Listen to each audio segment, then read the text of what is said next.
Last class में क्या पढ़ रहे थे हम लोग? Match circuit. तो सिमेट्री सर्किट खत्म किए थे, उसमें हम लोगों ने फिर कुछ एक्स्ट्रा चीज़ें सुपरपोजिशन पढ़ लिया था, थोड़ा बहुत कैपेसिटेंस के बारे में पढ़ लिया था, है ना? और अल्टीमेटली हम लोग मेश भी सॉल्व कर लिए थे इनफाइनाइट सर्किट्स में, राइट? Yes sir. देखो, मेश में कुछ लोगों ने मुझसे डाउट पूछा था कि सर, जो मेश था आपने जो बनाया था, और मेश वाले को वापस करा दे रहा हूँ, फिर मैं उसके बाद आज के नए टॉपिक शुरू करूँगा।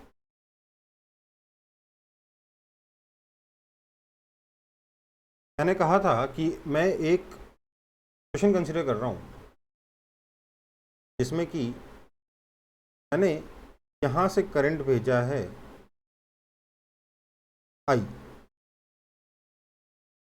अगर करंट यहाँ से आई जाएगा तो यहाँ 4 पार्ट्स में डिस्ट्रीब्यूट होगा, I/4, I/4, I/4, I/4,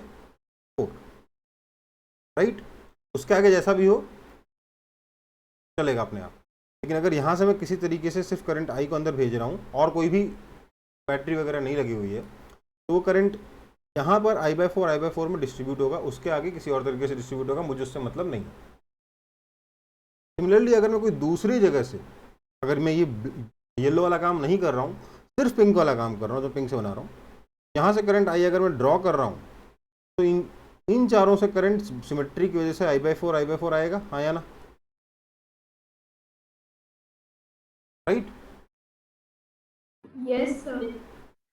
तो अब मैंने ये चीज़ बोली नहीं थी, बोलने का तरीका अलग था। मैं ये कह रहा हूँ कि मान लो ये तब हो रहा है जब यहाँ पे बैटरी लगी हुई है पोटेंशियल डिफरेंस V की,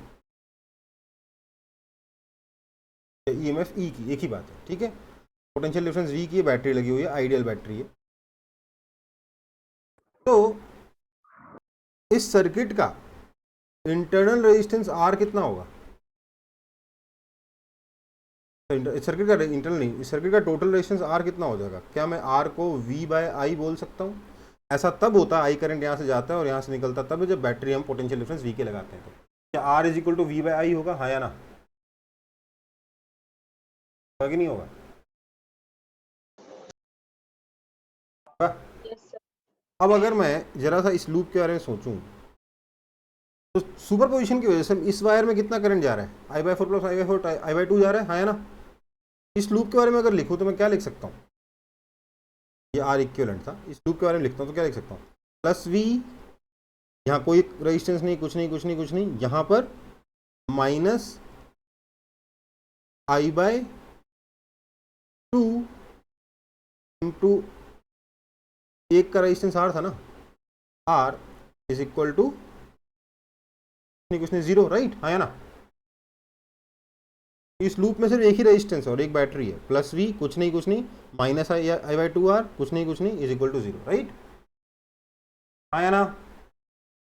यस सर।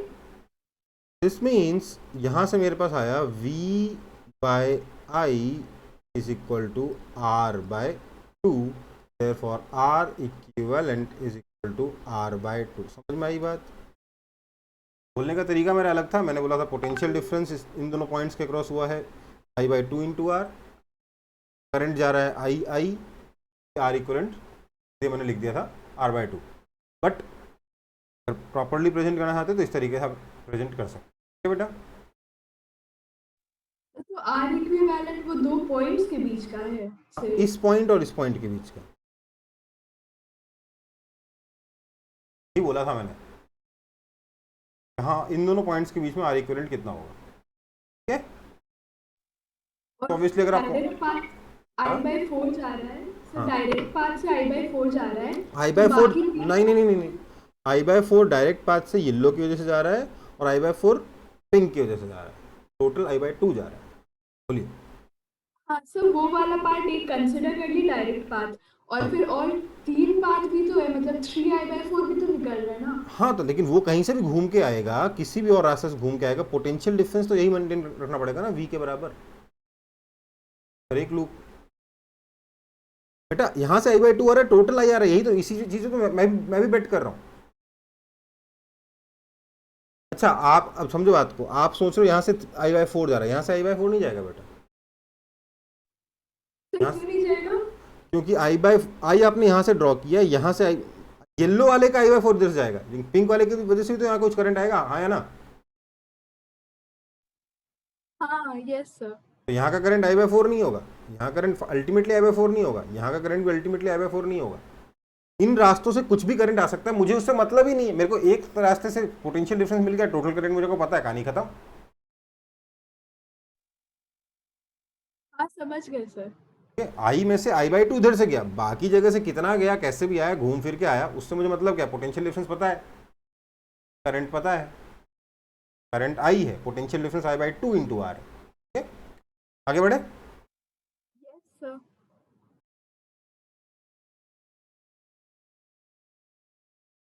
चलो फिर, ये तो अपना हो गया इनफाइनाइट मैश।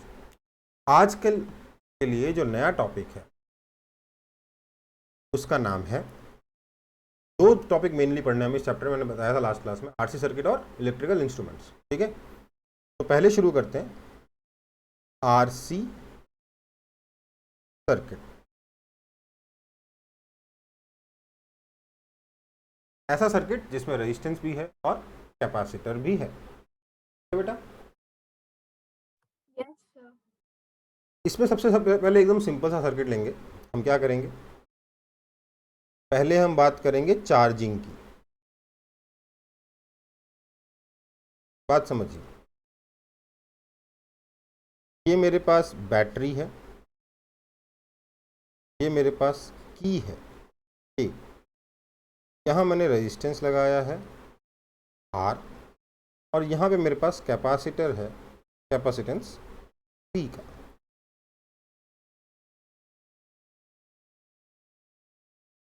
क्या बेटा, मैंने t इज इक्वल टू 0 पे इस की को प्रेस कर दिया। क्या प्रेस करने से पहले कोई करंट फ्लो कर रहा था? करेगा क्या? No sir. नहीं ना। मुझे बताइए, बिना कुछ कैलकुलेशन किए, या थोड़ा बहुत कैलकुलेशन कर सकते हो, t is equal to infinity पे इसमें से करंट कितना होगा?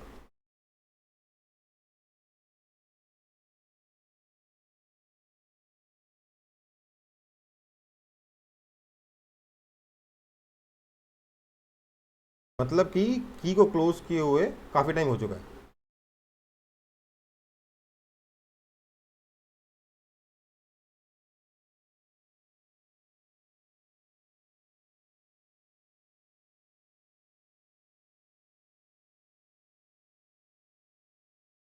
देखो, मैं यहाँ पे क्या बोल सकता हूँ कि जैसे जैसे ही करंट यहाँ जाएगा, यहाँ पर चार्ज Q स्टोर होता रहेगा, हाँ या ना?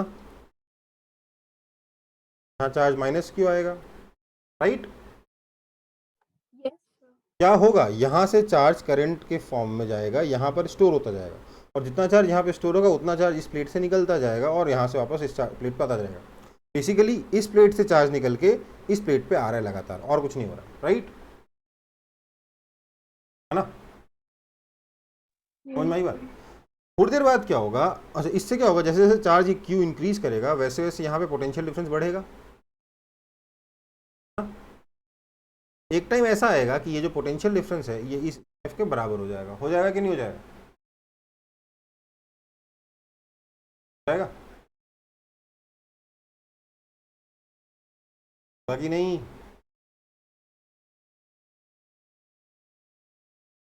टाइम ऐसा आएगा ना। और जब इस ये वाला पोटेंशियल डिफरेंस बैटरी के बराबर हो गया, तो अब देखिए, इधर ज़्यादा पोटेंशियल, इधर कम पोटेंशियल है। मान लीजिए इधर का ये पोटेंशियल डिफरेंस भी E हो गया, यहाँ से लिखोगे plus E minus E, current की जरूरत ही नहीं है, करंट जीरो हो जाएगा, हाँ या ना?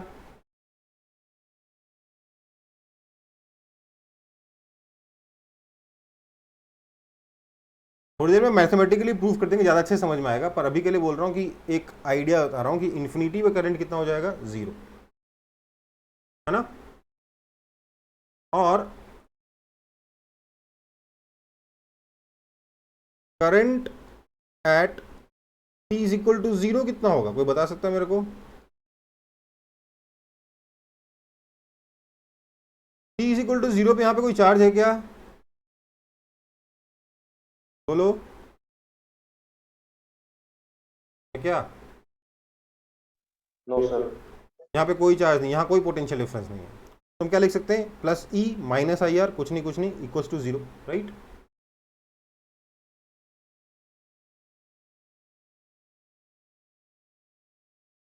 समझ में आई बात?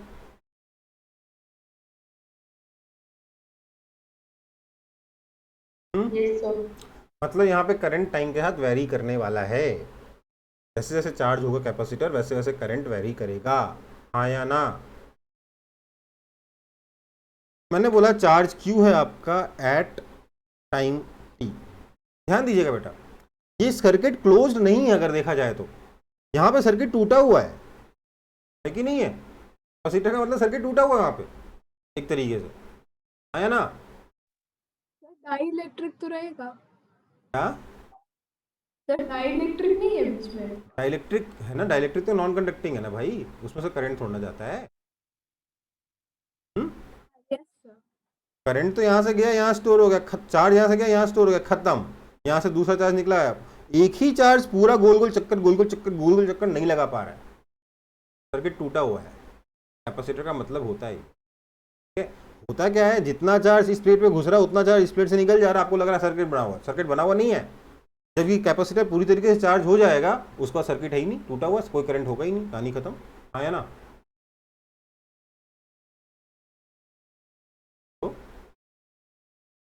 और t is equal to zero पे यहाँ पे कोई पोटेंशियल डिफरेंस ही नहीं, जितना भी चार्ज आ रहा है निकल जा रहा है, कोई दिक्कत ही नहीं है, कोई पोटेंशियल डिफरेंस लगता ही नहीं है। इट्स लाइक यहाँ पे कोई रेजिस्टेंस ही नहीं है ना?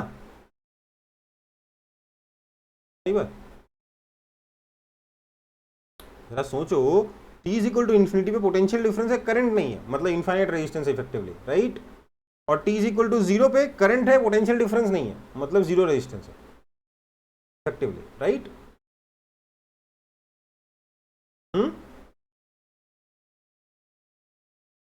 नहीं समझ में आया? Yes sir.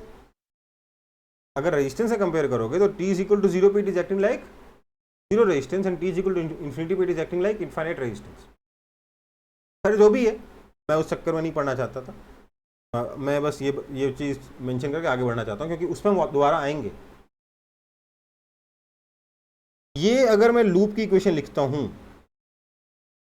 तो लूप की इक्वेशन लिखना ही अच्छा फायदेमंद रहेगा, क्यों? क्योंकि एक ही लूप है, राइट? यहाँ से शुरू करें?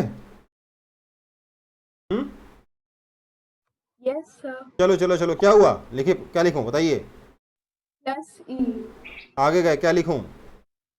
Minus I are. यार कैपिटल आई से ना मुझे अच्छा नहीं लग रहा, मैं स्मॉल आई लिख देता हूँ। कैपिटल आई बार बार लिखने की आदत नहीं।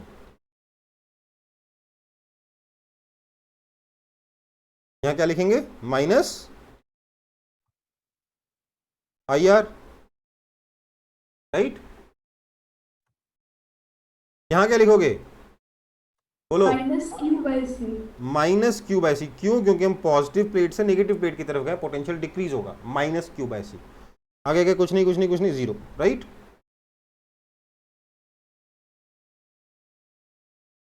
अब ये बनी आपकी इक्वेशन वन। इसमें कितने वेरिएबल हैं सर? चार्ज भी वेरी कर रहा है, करंट भी वेरी कर रहा है, राइट? एक और इक्वेशन चाहिए होगी ना, और इक्वेशन चाहिए होगी ना, है ना? क्या लिख सकता हूँ? क्या मैं लिख सकता हूँ current I is equal to D Q by D T? लिख सकता हूँ कि नहीं लिख सकता?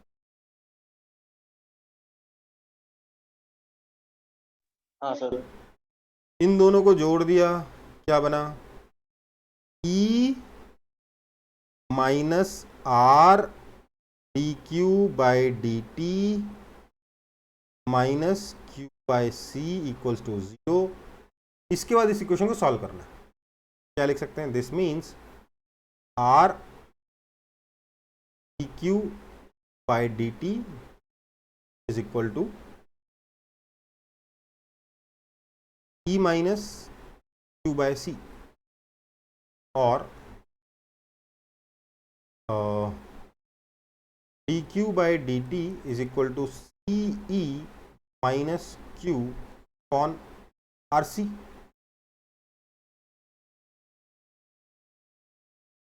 हाँ है ना? यस। तो यहाँ तक कॉपी करेंगे, तो मैं नेक्स्ट पेज पे कैरी फॉरवर्ड करूँगा, तो सॉल्व करेंगे।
कॉपी हो गया,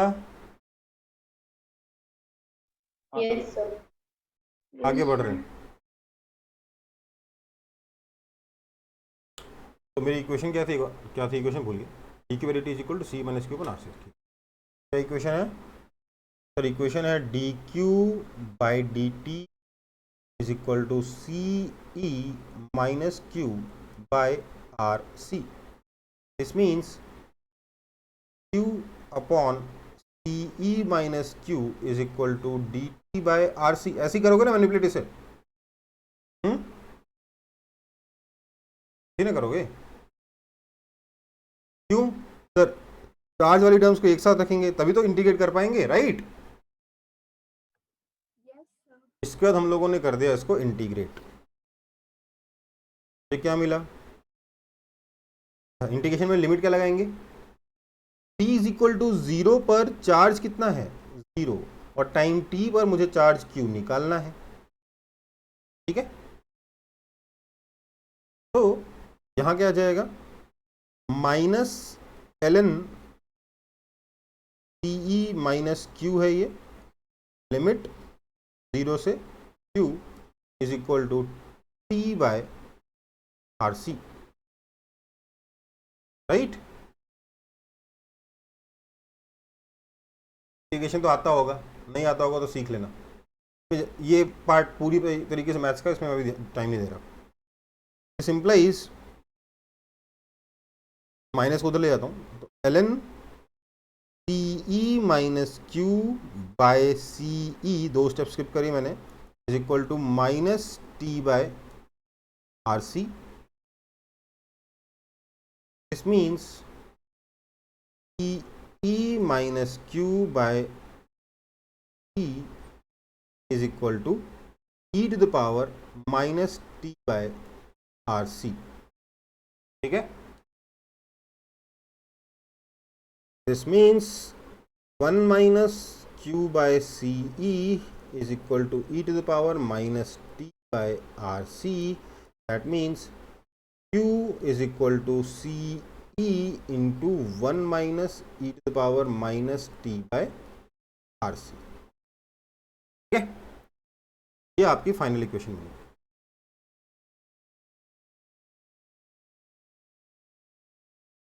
ये याद रखनी, ठीक है? ऐसा ना करो, याद करवा दूंगा मैं।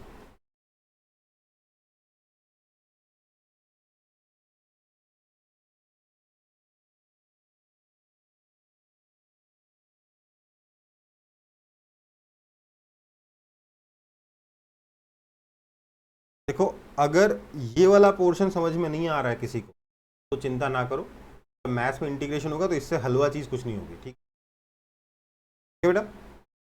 वैसे जिन लोगों ने मेरे से पढ़ी है मैथ्स, उनसे हो जाना चाहिए ये वाइट वाला पोर्शन।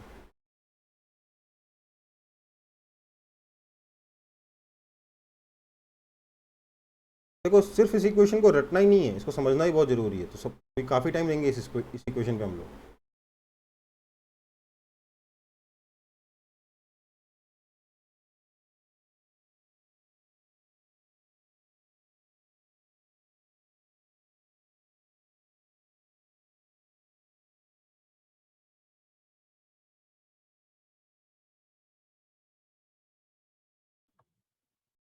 हो गया कॉपी?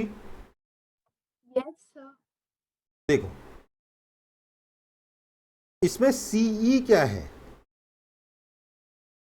सीई है capital Q, that is charge on capacitor at t is equal to infinity. Finite time पे कैपेसिटर के ऊपर कितना चार्ज होगा? यही चार्ज होगा कैपिटल क्यू। क्यों? देख लो, इनफाइनाइट टाइम पे करंट तो जीरो हो गया था, है ना? चार्ज कैसा होगा? बेसिकली पूरा का पूरा पोटेंशियल डिफरेंस इस कैपेसिटर के क्रॉस लग जाएगा। कितना चार्ज आ जाएगा? सी कैपेसिटर पोटेंशियल डिफरेंस ई कितना हो जाएगा? सी होगा, हाँ या ना? Yes sir. तो आपका क्यू कितना हो रहा है? कैपिटल क्यू, चाहे तो कैपिटल क्यू नॉट लिख दो, capital Q naught to E to the power, sorry E to power into नहीं, टू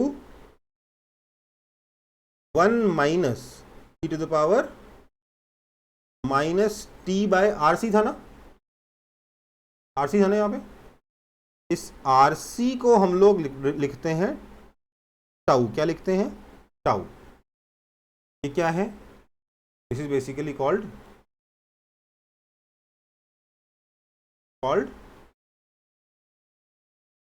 टाइम कांस्टेंट। इसका जो डायमेंशन है ना, इसका डायमेंशन कितना होता है सर? m0 l0 t होता है इसका डायमेंशन आरसी का। चाहे तो रेजिस्टेंस का डायमेंशन और करंट का सॉरी कैपेसिटेंस का डायमेंशन मल्टीप्लाई करके देख लो, आपको मिल जाएगा कि हाँ ये टाइम का डायमेंशन बन रहा है। ठीक है बेटा? तो बेसिकली जो इक्वेशन है वो क्या बनी? e to the power minus T by tau. अब ये इक्वेशन पहले जो बनी थी उसके मुकाबले थोड़ी आसान हुई कि नहीं हुई?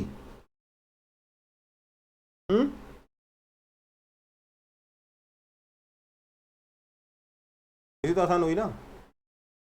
हाँ, क्यू नॉट कितना है? सी वी कह लो, सी ई कह लो, एक ही बात है। टाउ कितना है? आर सी है। ये दो अलग फॉर्मूले हैं जिनको आपको ध्यान रखना ही पड़ेगा। इसको तो याद क्या रखना पता ही है कि आपको अलग से याद रखना पड़ेगा, इसके बहुत सारे एप्लीकेशन हैं। ठीक है? तो और आएंगे, अभी खत्म नहीं हुआ ये टॉपिक, शुरुआत हुई है इसकी।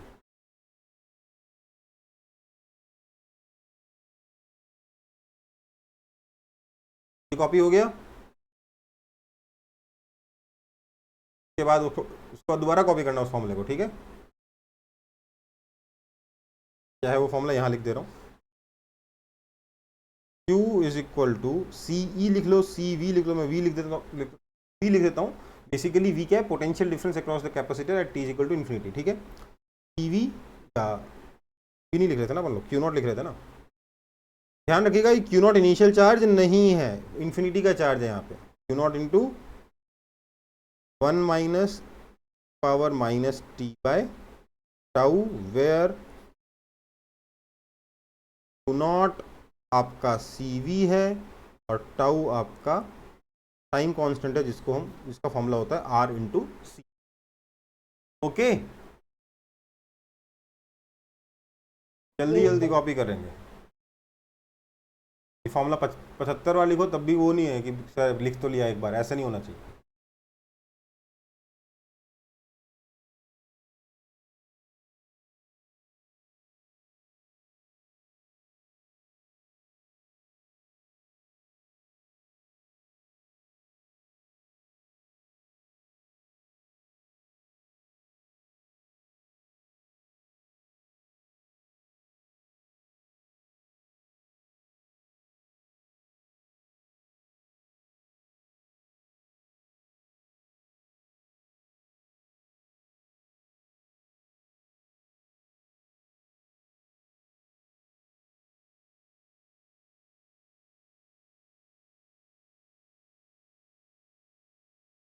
हुआ?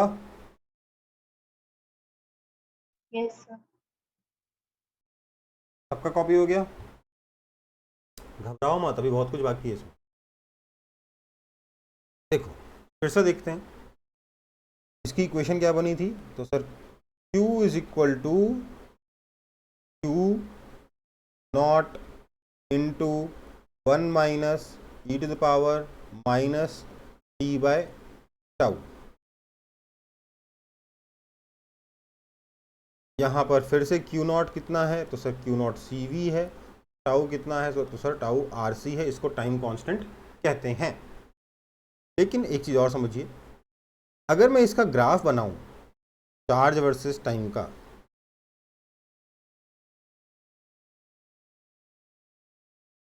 मैं क्या बोलूँगा, at t is equal to 0 charge कितना है 1 माइनस ई टू पावर 0 और 0 इज 1, 1 माइनस 1 0, राइट। तो सही था, होना भी चाहिए था। हमने तो लिमिट भी लगाई इंटीग्रेशन में, t इज इक्वल टू 0 पे चार्ज 0, राइट, आया ना। Yes. और आपका t is equal to infinity पे चार्ज कितना हो जाता है, होता है टाइम जब इन्फिनिटी हो जाए, E to power minus infinity मतलब 1 upon E to power infinity मतलब 0, राइट। ये पार्ट 0 हो गया, क्या बचा, क्यू नॉट बचा, है ना, है ना। लेकिन Yes, sir. ये क्यू नॉट चार्ज कब अचीव हो रहा है, तो sir t is equal to infinity पे अचीव हो रहा है, उससे पहले अचीव नहीं होगा। इसलिए हमारा जो ग्राफ बनेगा सर, वो कुछ ऐसा बनेगा,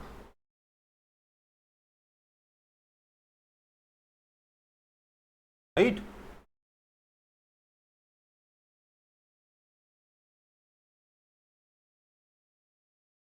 है ना।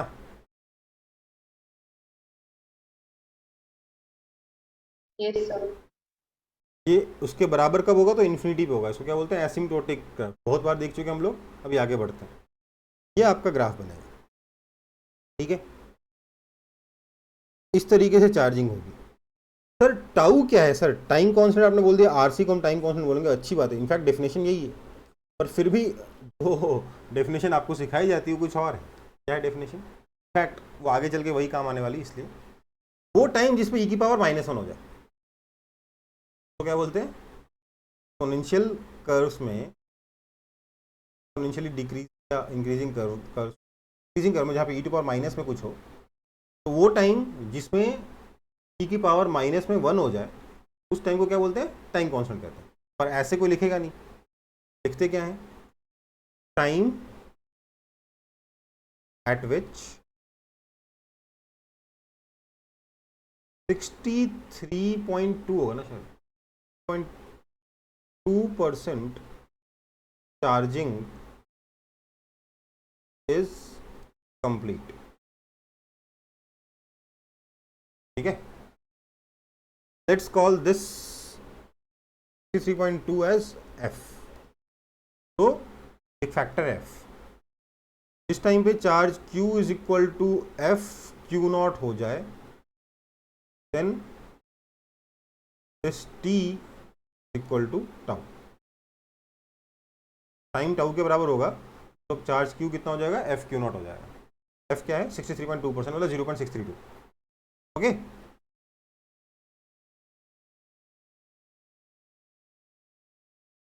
ठीक है बेटा, इस पे आते हैं, कॉपी करो फिर आते हैं।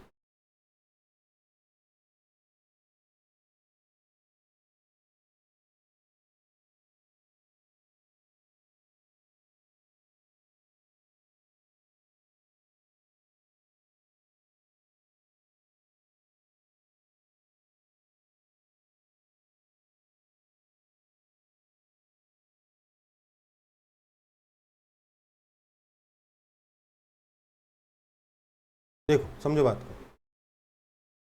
क्या कहना चाहता हूं मैं कि बेटा ये तो क्यू नॉट है, यहाँ कहीं पर एफ क्यू नॉट होगा, तो जितने टाइम में चार्ज एफ क्यू नॉट के बराबर हो जाए, उस टाइम को हम क्या बोलेंगे, टाइम कांस्टेंट कहेंगे, ठीक है। समझ में आई बात। Yes, sir. अब देखो, ये जो एक्सपोनेंशियल कर्व होता है ना, ये बड़ा खतरनाक चीज होता है। ध्यान दीजिएगा, प्रोसेस क्या है आपका, चार्जिंग है। मैंने लिखा चार्जिंग इज कंप्लीट का मतलब, चार्जिंग 63.2% चार्जिंग का मतलब सिर्फ चार्जिंग का मतलब नहीं है। किसी भी प्रोसेस में जहां एक्सपोनेंशियल कर्व आ रहा है, तो जितने टाइम में 63.2% प्रोसेस कंप्लीट हो जाए, समझ में आई बात, क्या कंप्लीट हो जाए? प्रोसेस। जितनी देर में 63.2% प्रोसेस कंप्लीट हो जाएगा तो हम क्या बोलेंगे? टाइम कांस्टेंट कहेंगे। यहाँ पे प्रोसेस क्या था? चार्ज का बढ़ना। तो जितना चार्ज इंक्रीज होना है, क्यू नॉट चार्ज इंक्रीज होना है, हाँ या ना? तो उसे क्यू नॉट पहुंचना है, तो उसका 63.2% जितने टाइम में हो जाएगा उसको हम क्या बोलेंगे? Time constant. अगर मैं टाइम और चार्ज के बीच में एक टेबल बनाऊं,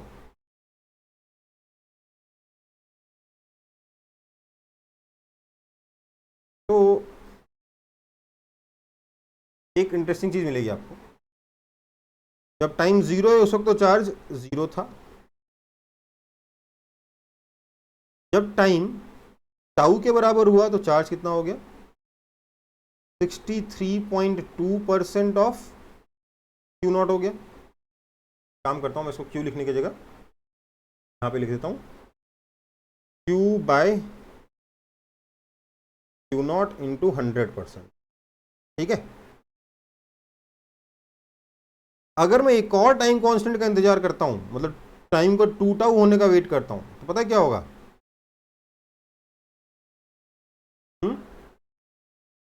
देखिए 63.2% कंप्लीट हो चुका है, बचा कितना? 36.8% बचा है कि नहीं बचा? आया ना? हम्म। Yes, sir. तो क्या होगा, मैं आपको कैलकुलेटर से करके दिखाता हूं।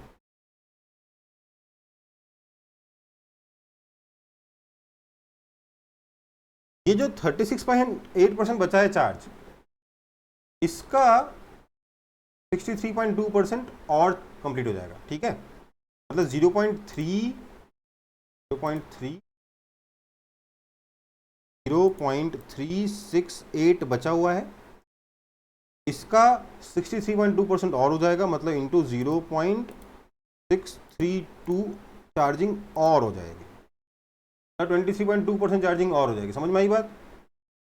पहले से कितना था? 63.2 प्लस कितना हो गया?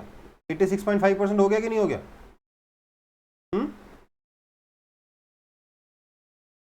यहां पे कितनी चार्जिंग हो जाएगी दो टाइम कांस्टेंट के बाद? 86.5%। समझ में आई बात? मैं क्या करके दिखाया? किसी को पल्ले पड़ा कि नहीं पल्ले पड़ा? ऊपर से नहीं निकल गया किसी के?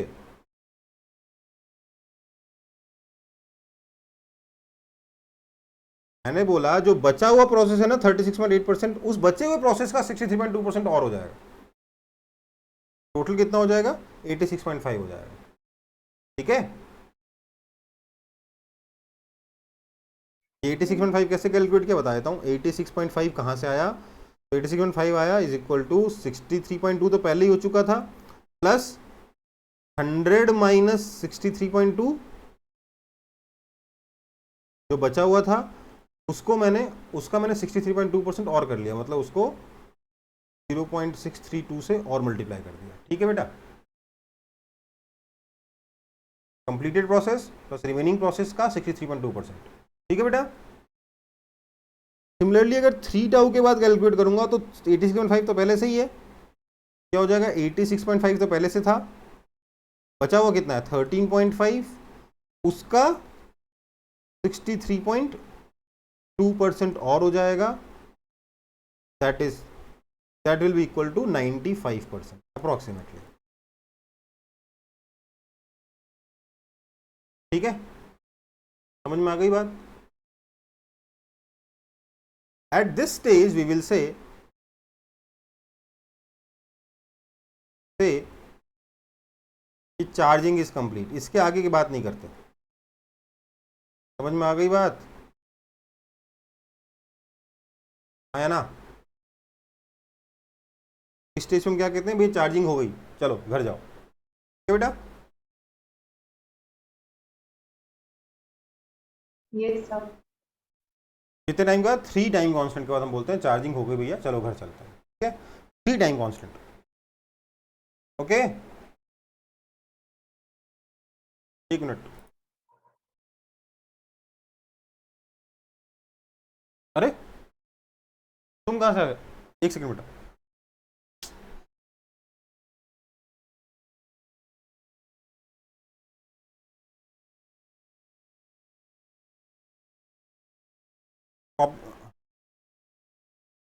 आप लोग कॉपी करिए, फिर बताता हूँ, ठीक है।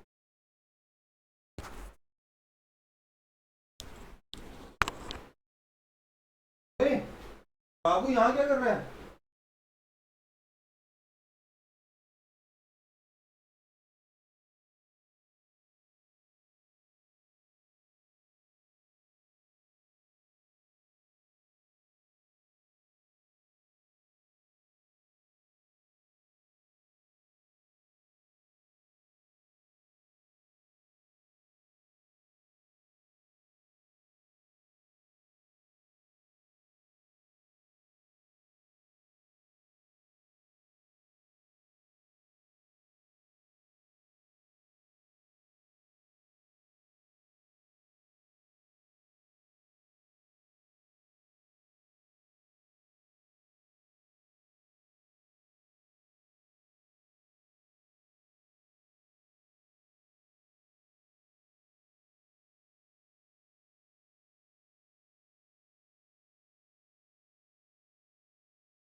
हाँ, तो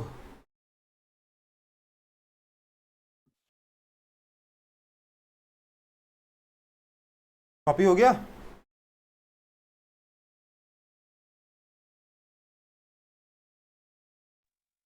यस सर। तो कितने टाइम के बाद हम लोग बोलेंगे कि चार्जिंग हो गई भैया? जब 95% हो जाए। क्यों 95% में क्या है? 19-20 वाली बात है ना यार। हाउ डिड 63.2 बेटा, यहाँ पर tau is equal to R C रख दो, 1 माइनस ई टू पावर -1 आ जाएगा। देखो 1 minus E to power -1 that is equal to 1 minus 1 by E, ये आपका आ जाएगा 0.632। समझ में आई बात?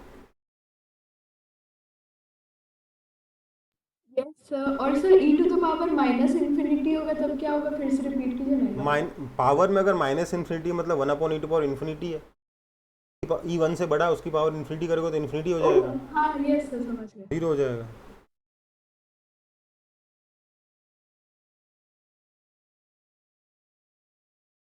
ठीक है, यस। चलो अब बात को समझो। अगर मान लो आपसे कभी किसी क्वेश्चन में ऐसा बोल दिया जाए कि टोटल चार्ज तो आपका होना था Q, पर Q/2 पहले से है, किसी तरीके से ऐसा कुछ दिया जाए कि Q/2 पहले से है। अब बताओ कि एक टाइम कांस्टेंट के बाद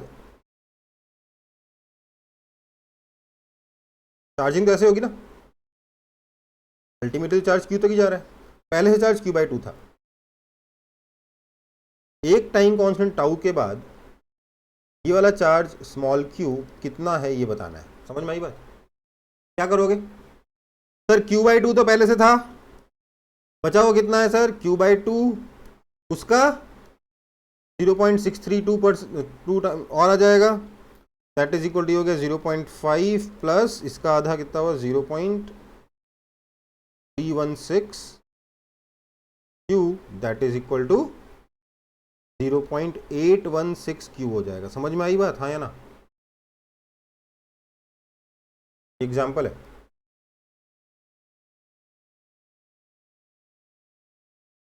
समझ में आया कि नहीं?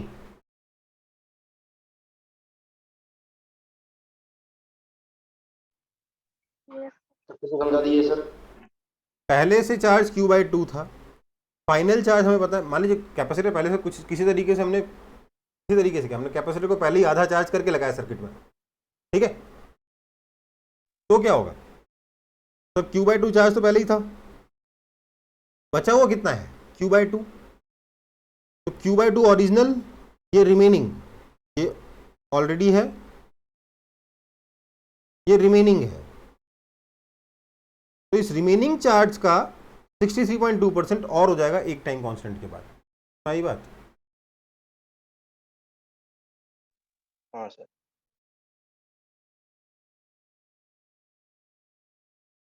रुकिए सर, लिख रहे हम्म,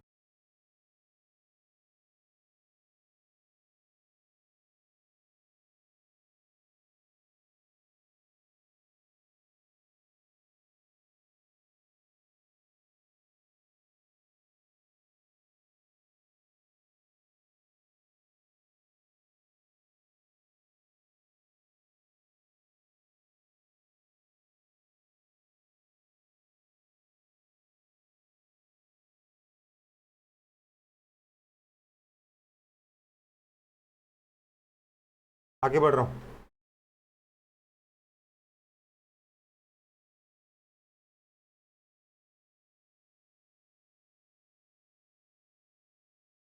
अब देखते हैं डिस्चार्जिंग ऑफ कैपेसिटर।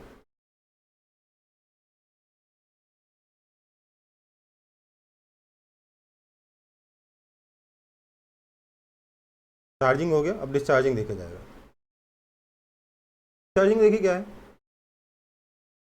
आपको कहा गया आपका सर्किट कुछ ऐसा है, ये कैपेसिटर है जो पहले से चार्ज है, Q not minus Q naught, ये कब है, at T is equal to 0, पहले से ही चार्ज है।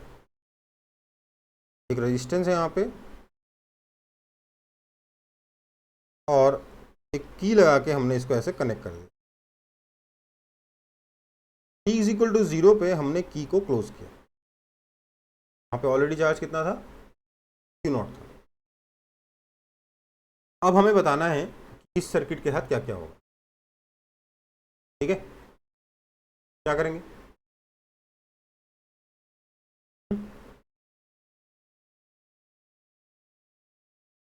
क्या करेंगे,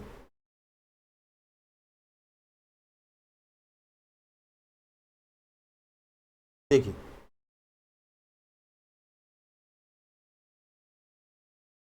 मानते हैं कि एट टी इस पे चार्ज स्मॉल की हो जाता है, इस पे चार्ज माइनस की हो जाता है, ठीक है, और यहाँ पे करंट जो है वो स्मॉल आई हो जाता है। एट रेजिस्टेंस आर है, कैपेसिटेंस सी है, वो आपको पता है, बैटरी नहीं है, फिर भी करंट आएगा क्योंकि पोटेंशियल डिफरेंस कौन प्रोवाइड करेगा, कैपेसिटर प्रोवाइड करेगा। तो इस तरीके से आपका करंट फ्लो करेगा, ट्र ट्र ट्र, ठीक है। जब इस तरीके से करंट फ्लो करेगा, इस लूप की इक्वेशन लिखता हूँ, यहाँ से शुरू करता हूँ, क्या लिखूंगा, एट टाइम टी इक्वेशन लिख रहा हूँ, क्यू बाय सी, यहाँ से यहाँ गए, Q by C minus I R equals to 0, right. दो वेरिएबल है, small Q and I, right, है ना। क्या मैं स्मॉल आई को लिख सकता हूँ D Q by D T, हाँ या ना, हेलो, जवाब दो। Yes sir. नहीं लिख सकता, minus D Q by D T आएगा, क्यों, because current is the rate at which this charge is decreasing not increasing, okay, और नो,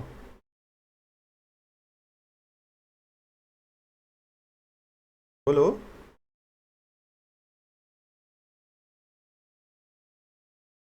बोलोगे ही नहीं।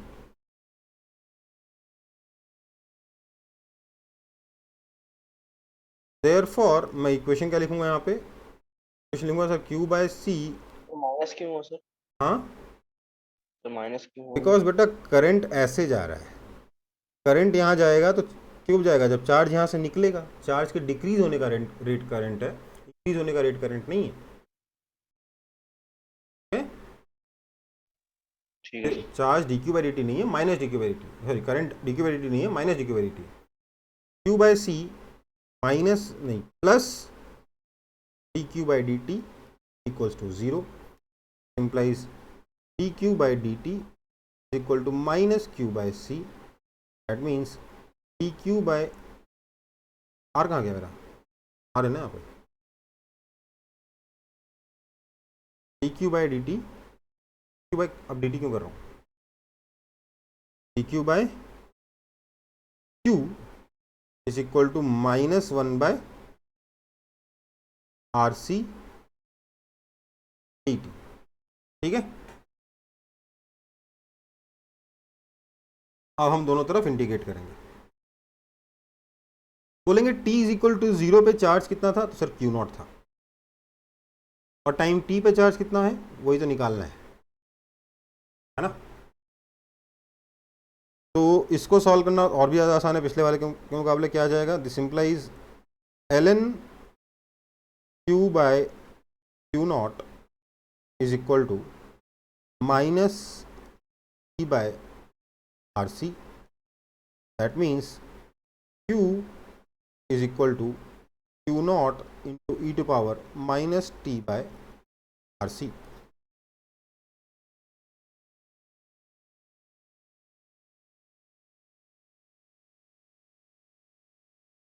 क्वेश्चन को कॉपी कर लीजिए, सॉरी इसको सब कुछ कॉपी कर लीजिए, आगे की एनालिसिस नेक्स्ट पेज पर। कैपिटल की नहीं, स्मॉल की हुई, राइट।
कॉपी हो गया।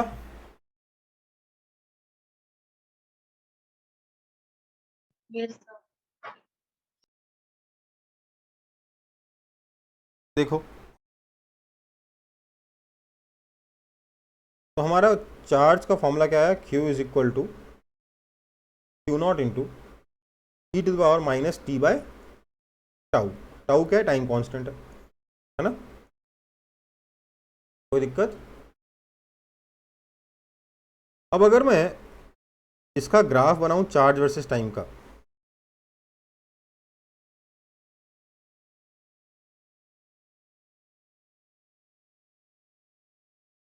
मैं क्या बोलूंगा, t इज इक्वल टू 0 पे e टू पावर 0 हो गया तो q कितना है, q नॉट के बराबर है। तो होना भी था क्योंकि इनिशियल चार्ज q नॉट तो था ही था, राइट। इसके बाद क्या हुआ, charge t is equal to infinity पे देखोगे तो e to power minus infinity मतलब 1 upon e to power infinity मतलब कि 0। तो इन्फिनिटी पे चार्ज कितना हो जाएगा, 0 हो जाएगा। तो आपका ग्राफ कैसा आएगा, तो ग्राफ कुछ इस तरीके से आएगा, जैसे e to power minus x का ग्राफ होता है, देखा ना आपने e to power minus x का ग्राफ, नहीं देखा, e to power minus x का ग्राफ कैसा होता है, सही होता है ना भाई। लेफ्ट में जो भी होता है अलग बात है, यहाँ पे तो ऐसा ही होता है, राइट। इसीलिए अगर आप 1 माइनस और 1 minus E to minus x का ग्राफ बनाओगे तो कैसा बन जाएगा, वो ऐसा बन जाएगा, हाँ या ना, राइट। समझ में आई बात।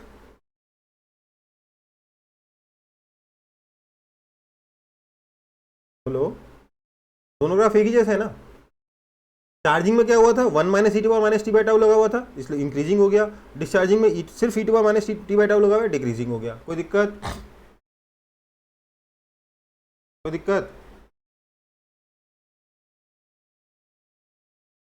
अब देखो एक टाइम कांस्टेंट के बाद क्या होगा, सर एक टाइम कांस्टेंट के बाद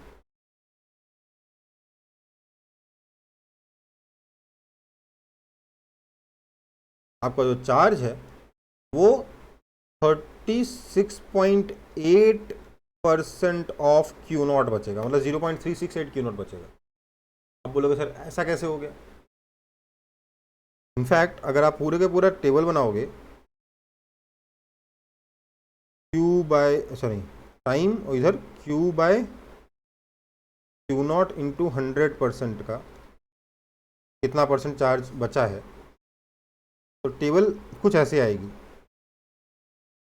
टाइम टाउ पर कितना होगा, तो सर 36.8% चार्ज बचेगा। 2 टाउ पर सर 13.5% चार्ज बचेगा, और 3 टाउ पर सर 5% चार्ज बचेगा। समझ में आई बात? अगर आप पिछले टेबल से इसको कंपेयर करो, एक बार आपकी नोटबुक में तो पिछली टेबल बनी हुई है ना, कंपेयर करके देखो कोई रिलेशन दिख रहा है कि नहीं दिख रहा है?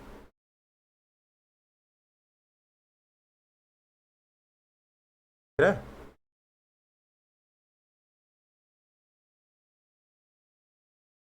तो ना दिख रहा है?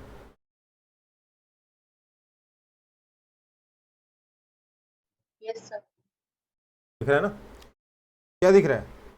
दोनों का सम 100 आ रहा है, राइट? वहाँ पे क्या है, यहाँ पे 63.2 है, यहाँ 86.5 है, और यहाँ 95 है उस केस में, चार्जिंग के केस में। क्यों? क्योंकि 1 माइनस का ही तो फर्क है यार, बाकी तो e⁻t/τ ही है। तो सर यहाँ पे टाइम कॉन्स्टेंट कैसे डिफाइंड है? यहाँ पे टाइम कॉन्स्टेंट वैसे ही डिफाइंड है, time in which 63.2% discharging is complete. यहाँ प्रोसेस क्या है, डिस्चार्जिंग हो रहा है ना, कैपेसिटर का चार्ज डिक्रीज हो रहा है ना उसका। Yes sir. 63.2% डिस्चार्जिंग कंप्लीट होगी, तो बची कितनी, 36.8%, है ना? है ना? Yes sir. समझ में आ गई बात? और टाइम कांस्टेंट के बाद 36.8% का 36.8% बचा, तो 13.5% बचा, तो कैलकुलेट करके देख लो।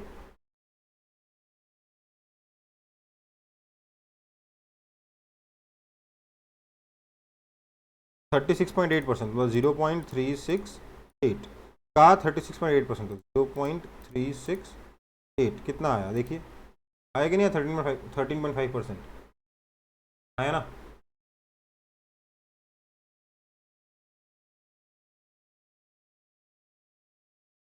तो ना मान लीजिए आपको बोला जाए डिस्चार्जिंग शुरू हो चुकी है, टाइम टी पर charge sorry t is equal to 0 पर चार्ज आपका कैपिटल क्यू था, टाइम टी पर चार्ज आपका लेट्स से स्मॉल क्यू हो गया, स्मॉल क्यू गिवन है, टी प्लस टाउ पे बताओ क्या लिखोगे, बताइए?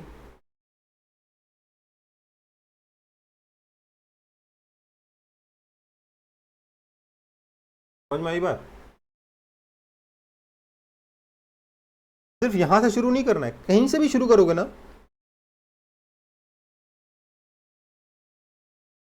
तो एक टाइम कांस्टेंट में डिस्चार्जिंग कितनी होगी, तो 63.2% बचेगा, कितना, 36.8%। ओके बेटा, आसान है समझने के लिए कि बहुत डिफिकल्ट है?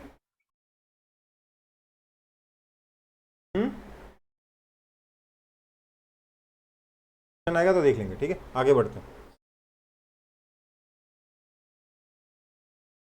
चलो फिर, हमारा चार्जिंग के समय चार्ज कितना था, चार्जिंग और डिस्चार्जिंग में कुछ चीज, किसी चीज को मुझे कंपेयर करना है, ठीक है?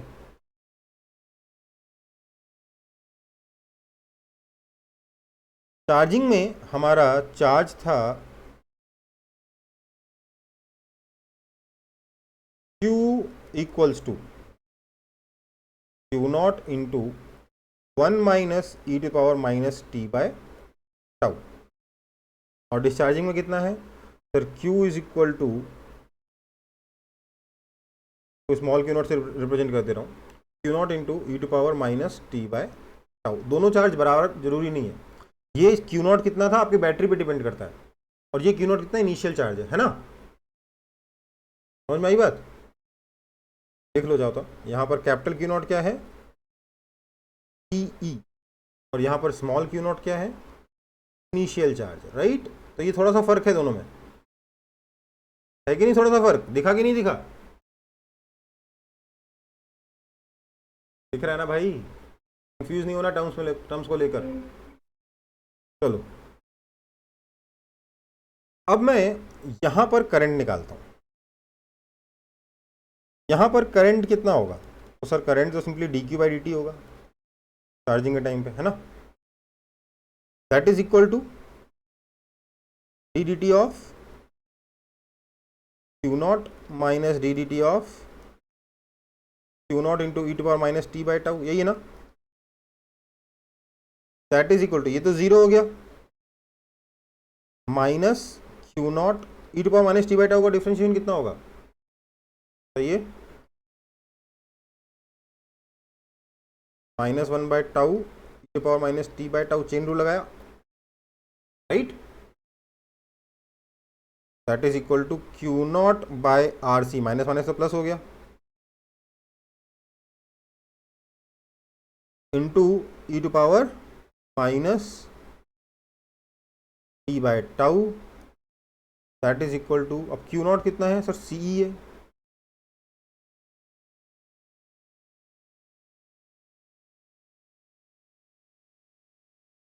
मर गए, e m f by resistance e to power minus T by tau, और मैं इस e m f by resistance को कैपिटल आई नॉट से रिप्रेजेंट कर रहा हूँ, small i is equal to capital i nought E to power minus T by tau. Okay बेटा, हाँ आई नॉट कितना है सर? ये ई बाय आर है, ओके? कोई दिक्कत?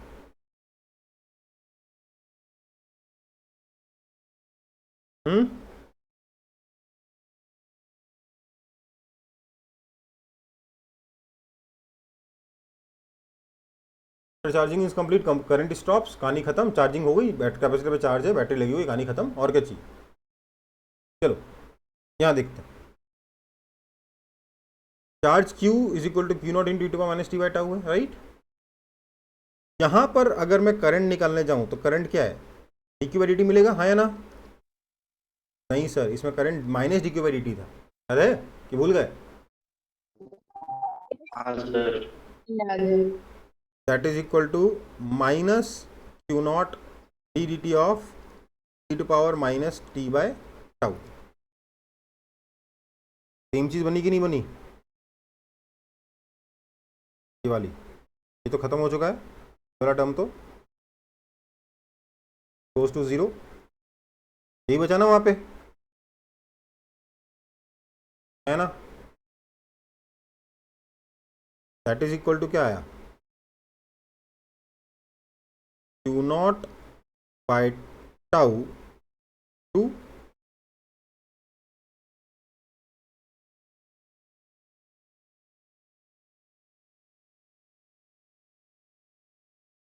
To power minus T by tau, right? यही है ना? समझ में आ रहा है ना? यहाँ से तो आ ही जाओगे यार, सिंपल गणित है।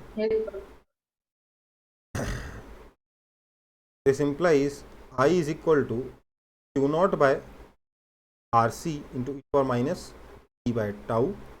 This implies I is equal to Q naught by C कितना है? V naught है, कैपेसिटर के क्रॉस इनिशियल पोटेंशियल डिफरेंस,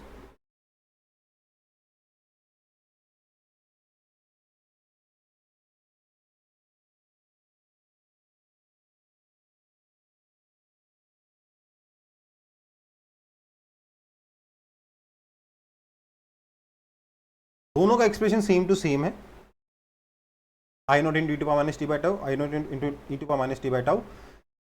आई नॉट चार्जिंग में कितना है? बैटरी का ईएमएफ बाय रेजिस्टेंस, और यहाँ कितना है? Initial potential difference across capacitor by resistance. Okay बेटा,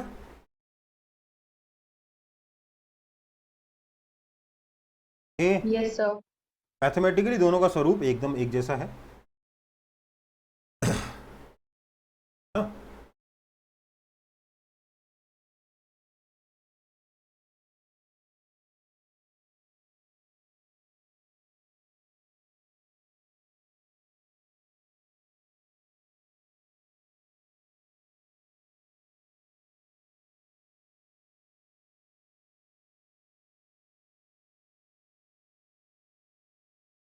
this is for JEE Mains also बेटा, जेई मेंस में तो इससे और डिफिकल्ट क्वेश्चंस भी आते हैं।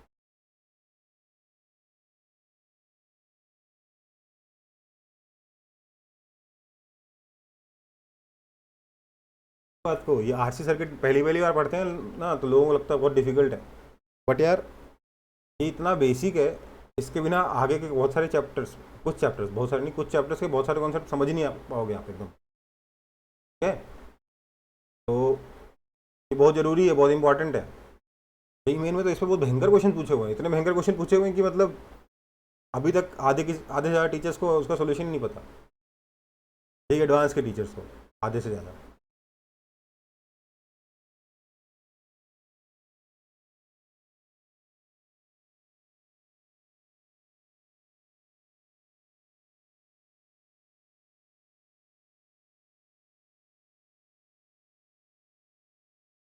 हालांकि बहुत पहले आया था, दोबारा नहीं पूछा, और वो भी बहुत पहले ऑनलाइन में आया था, 2014 या 15 में आया था, उसका दोबारा वैसा क्वेश्चन नहीं पूछा गया।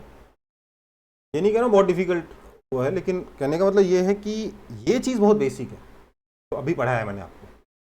ठीक है, ये तो ये शायद बोर्ड में भी आ सकता है। ठीक है, सर ये बोर्ड लेवल का टॉपिक है। हाँ सर एमसीक्यू में थोड़ी आएगा। क्यों नहीं आएगा, देखो वही है, बोर्ड इसी टॉपिक पे क्वेश्चन इजी पूछ लेगा, और क्या। आपको दिख इसमें डिफिकल्ट दिख क्या रहा है मुझे बताओ तो जरा। एक आपने फिजिक्स कितनी लगाई है, एक लूप की इक्वेशन तो लिखी है, बाकी तो आपने इंटीग्रेशन किया है, राइट। हाँ, आपको बोर्ड लेवल पे शायद ये नंबर्स उतने काम ना आए, ये कॉन्सेप्ट काम नहीं आएगा कि मतलब टाइम टी पे अगर क्यू है तो टी प्लस टाउ पे इतना हो जाएगा, ये कॉन्सेप्ट शायद काम में नहीं आए। अगर नहीं आएगा तो पता है इसको कैसे करना पड़ेगा, बता देता हूँ आपको, रिजल्ट पे मैथमेटिकल पहुंचने का तरीका। मैथमेटिकली देखो भैया, क्यू कितना है, capital q into E to power minus T by tau, और ये वाला charge let say q dash है, क्यू डैश एट निकालना है, ये कितना है ये बताना है। तो क्यू डैश कितना हो जाएगा, capital q into E to power minus t plus tau by tau, right. Yes sir. That is equal to capital q into E to power minus T by tau to E to power minus 1।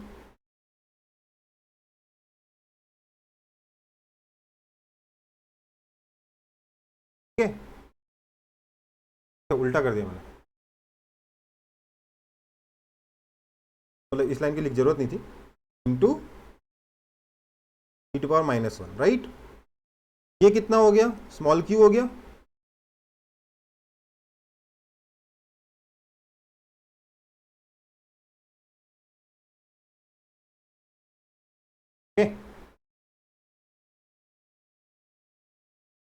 समझे बात को।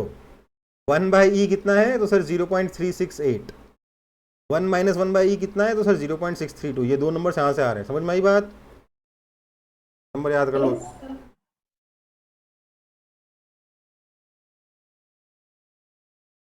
शायद इतना ना पूछे board में, तो question के लेवल पे ना, टॉपिक तो बेटा सब में सेम ही है। फिजिक्स में बहुत कम टॉपिक्स ऐसे हैं बेटा जो जेई एडवांस में हैं और जेई मेंस में नहीं है और बोर्ड में नहीं है, बहुत कम टॉपिक्स ऐसे हैं। टॉपिक सारे ही लगभग लगभग हर जगह हैं, सेम है, उस टॉपिक पे कितना डिफिकल्ट क्वेश्चन वो बना सकता है वो अलग बात है। फिजिक्स का साथ ऐसा रूल है, केमिस्ट्री में उल्टा है, मैथ्स में भी बहुत सारा ऐसा है कि मतलब टॉपिक्स ही नहीं बोर्ड में। ठीक है, जेई मेन में भी टॉपिक पूछते ही नहीं है, पर फिजिक्स में ऐसा बहुत कम है। इनफैक्ट फिजिक्स में जेई मेंस का सिलेबस बड़ा है जेई एडवांस से, पता है आपको, और बोर्ड से भी। मेंस का सिलेबस बोर्ड से भी बड़ा है, जेई एडवांस से भी बड़ा है।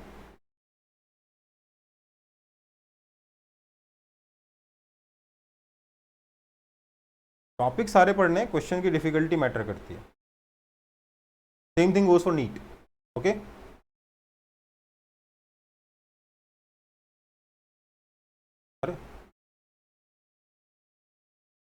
कॉपी हो गया ये वाला। मिनट कर रहे हैं। सर पीछे जाइए सर। ठीक है,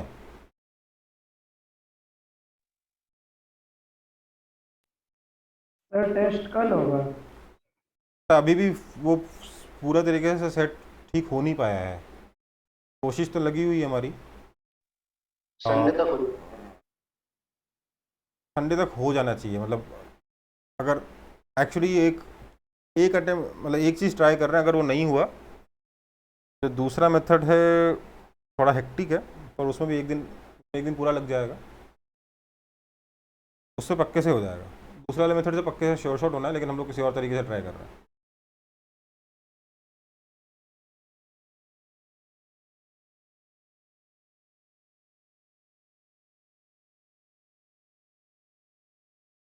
हो गया कॉपी?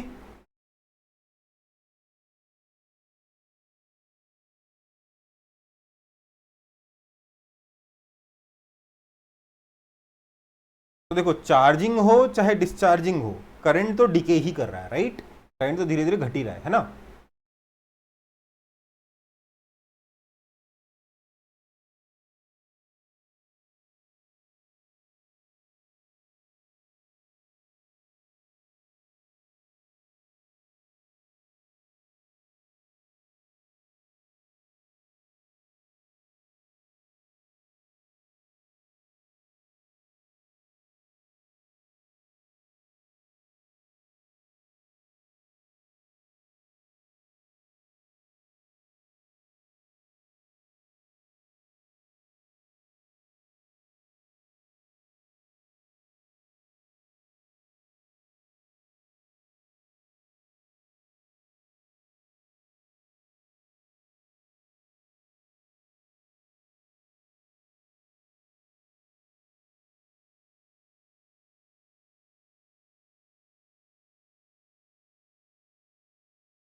कॉपी हो गया?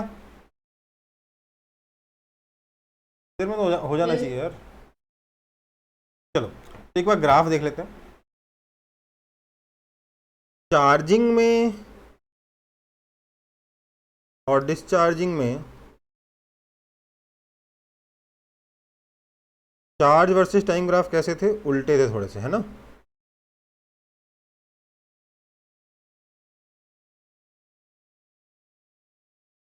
चार्जिंग के टाइम पर ये ग्राफ ऐसा था, डिस्चार्जिंग के टाइम पे ये ग्राफ ऐसा था। पर करंट के लिए दोनों का ही डिफ्रेंशिएट किया हम लोगों ने, तो करंट के लिए दोनों का ग्राफ एक ही जैसा दिखेगा।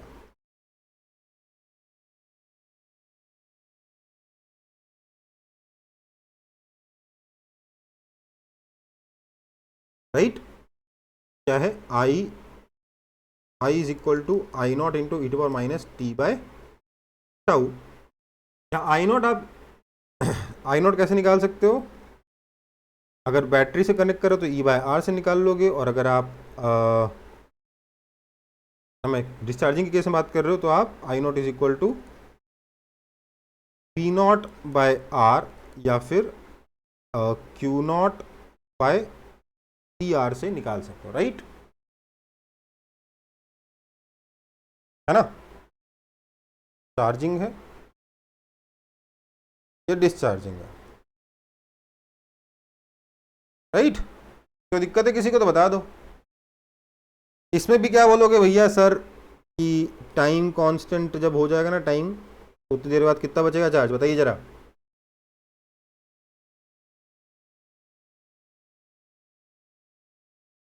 इक्वेशन तो वही है ना भाई, मैथ्स तो वही है। ओके बेटा, या आप इसको 0.36 आई नॉट कितना होता है, आई नॉट बाई ई होता है। ओके,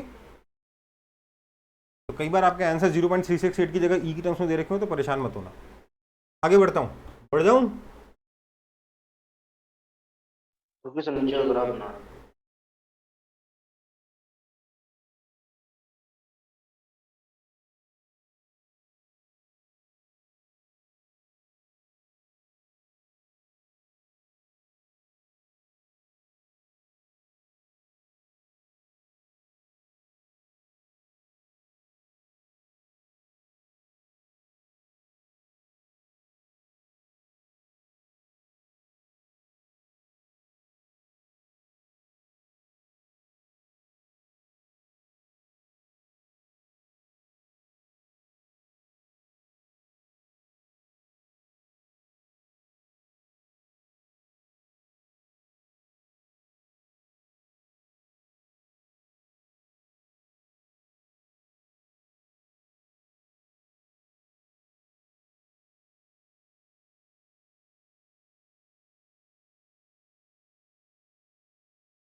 हो गया सर। ठीक है, तो चार्जिंग डिस्चार्जिंग हो गई। आगे बढ़ते हैं, चार्जिंग डिस्चार्जिंग के बाद किस पे आएंगे हम लोग? हाँ, इनिशियल एंड स्टेडी स्टेट।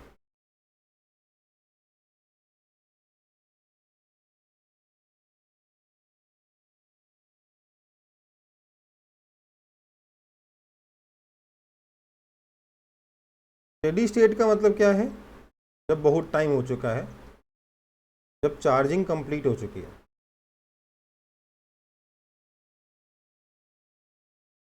ठीक है। और इनिशियल स्टेज का मतलब क्या है?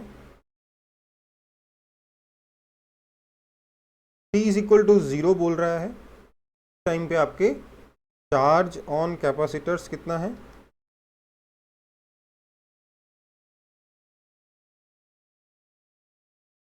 0 है। हम ऐसा मान के चल रहे हैं, हम चार्जिंग वाले केस में ही इनिशियल और स्टेडी स्टेट के बारे में बात कर रहे हैं, ठीक है। बेसिकली क्या होगा, आपका सर्किट होगा जिसमें कुछ बहुत सारे कैपेसिटर होंगे, बहुत सारे रेजिस्टेंसेज होंगे और बैटरी भी होगी। उसके बाद आप की को ऑन करोगे, पूछा जाएगा तो की को ऑन करते ही क्या होने वाला है, ये पूछा जाएगा। तो उसका मतलब इनिशियल स्टेट के बारे में बात किया जाएगा। फिर बोला जाएगा नहीं, की को ऑन किया बहुत टाइम हो गया, अब बताओ क्या हो रहा होगा, तो मतलब स्टेडी स्टेट के बारे में बात कर रहे हैं, ठीक है। ठीक है बेटा, यस सर। तो इनिशियल स्टेट के बारे में बात करते हैं।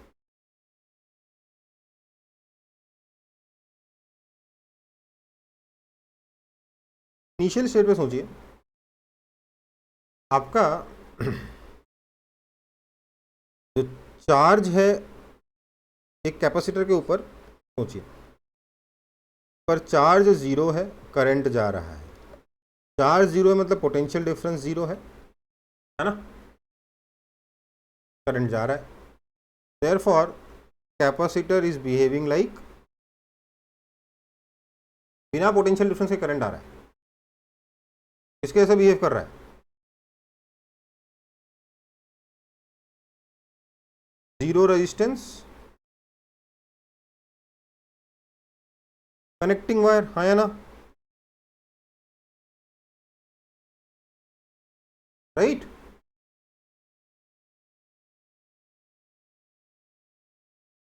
हाँ या ना बोलो। Yes sir. इसको आप शॉर्ट सर्किट भी कहते हो, क्या कहते हो? कैपेसिटर इज शॉर्टेड, ऐसा कह सकते हो, ठीक है। स्टेडी स्टेट पे क्या होगा?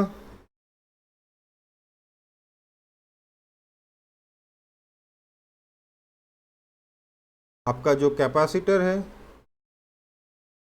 ये फुल्ली चार्ज्ड है। तो यहाँ पे मान लेते हैं चार्ज कैपिटल क्यू, यहाँ मान लेते हैं चार्ज माइनस कैपिटल क्यू।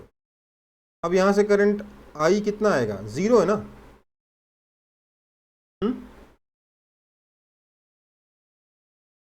भाई करंट का ग्राफ तो ऐसा था ना भाई, राइट, जीरो ही होगा ना करंट तो, बोलो। Yes, sir. This implies capacitor is behaving like, यहां पर पोटेंशियल डिफरेंस है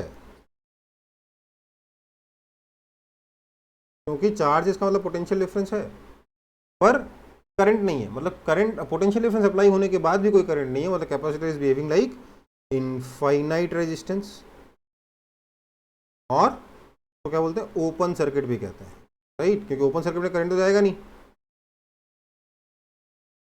ओपन सर्किट नहीं बोले, जो भावनाओं को समझो, वहां पे सर्किट ओपन है जहां पे कैपेसिटर लगा हुआ है, क्योंकि वहां पे कैपेसिटर पूरा चार्ज हो चुका है, उसके अंदर चार्ज ना जा रहा ना निकल रहा है, और उसको पार करने का कोई उपाय है नहीं, है ना। समझ में आई बात। देखो इस क्वेश्चन को ये टॉपिक पूरी तरीके से तब तक समझ में नहीं आएगा जब तक इस पर कोई क्वेश्चन नहीं कर लेंगे। अभी बेसिक थ्योरी बता दी मैंने कि भैया इनिशियल स्टेट पे कैपेसिटर जीरो रेजिस्टेंस की तरह बिहेव करेगा, और स्टेडी स्टेट पे कैपेसिटर इनफाइनाइट रेजिस्टेंस की तरह बिहेव करेगा। इनिशियल स्टेट का मतलब क्या है, जब चार्ज जीरो है, ठीक है।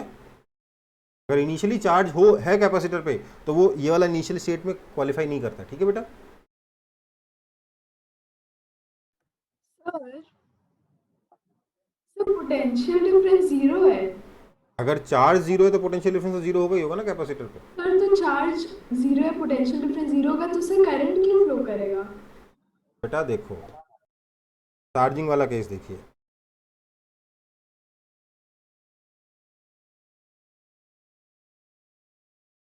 बैटरी का जो ईएमएफ है ना वो पूरा का पूरा रेजिस्टेंस के क्रॉस आ गया है, तो कैपेसिटर के लिए कुछ बचा ही नहीं, t is equal to zero पे। थोड़ी देर बाद जब चार्ज इस पे जाएगा तो कैपेसिटर के क्रॉस पोटेंशियल डिफरेंस बढ़ता रहेगा, रेजिस्टेंस के क्रॉस पोटेंशियल डिफरेंस घटता रहेगा, ठीक है। इस पे भी आएंगे एक बार, ठीक है बेटा।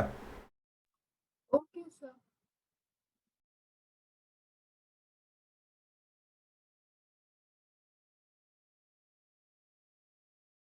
तो हम कह रहे हैं इनिशियली बिना पोटेंशियल डिफरेंस के ही करंट फ्लो कर जा रहा है कैपेसिटर पे, इसलिए वो जीरो रेजिस्टेंस की तरह बिहेव कर रहा है, और स्टेडी स्टेट पे पोटेंशियल डिफरेंस अप्लाई हो रखा है तब भी कोई करंट फ्लो नहीं कर पा रहा है। इसका मतलब उसमें रेजिस्टेंस इनफाइनाइट है इफेक्टिवली, ठीक है।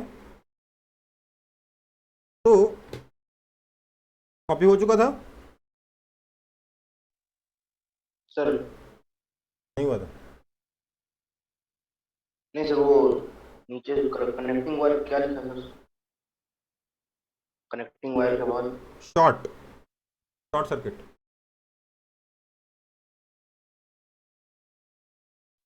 वही। अगला एग्जांपल देखते हैं फिर।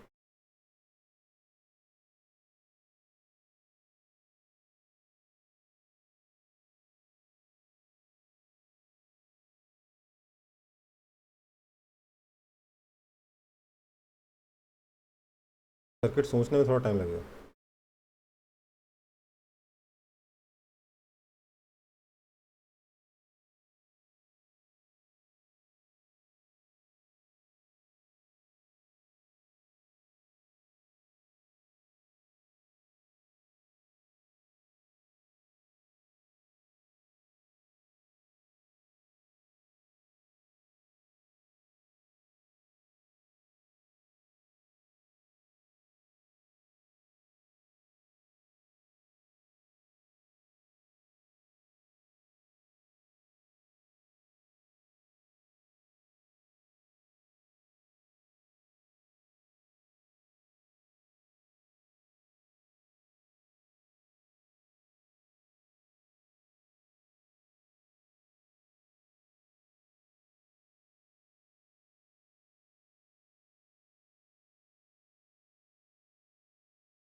मेरा एक सिंपल सा सर्किट है,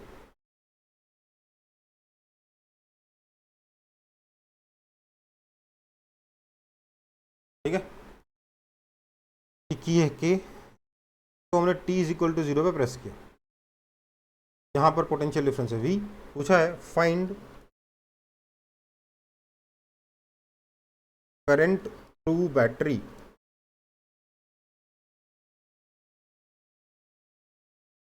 at t is equal to 0 and t is equal to infinity। एक सेकेंड बेटा, ठीक है। Also find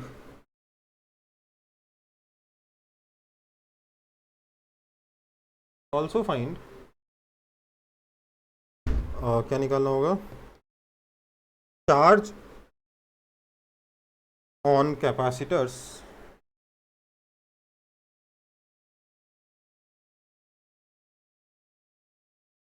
at steady state. बेटा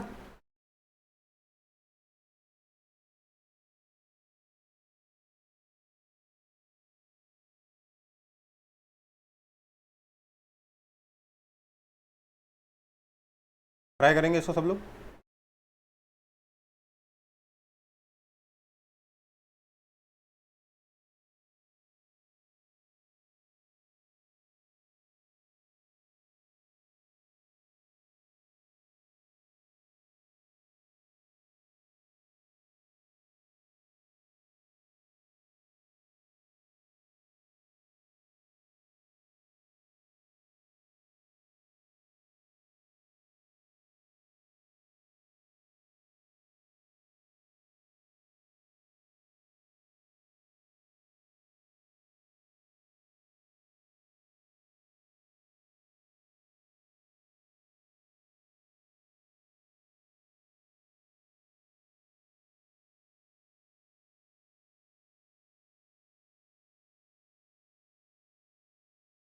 देखो t इज इक्वल टू 0 पे आपका ये जो कैपेसिटर है इट विल बिहेव लाइक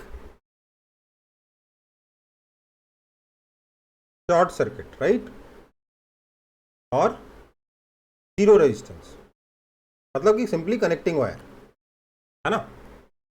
तो आपका ये जो सर्किट है वो कैसे कन्वर्ट हो जाएगा,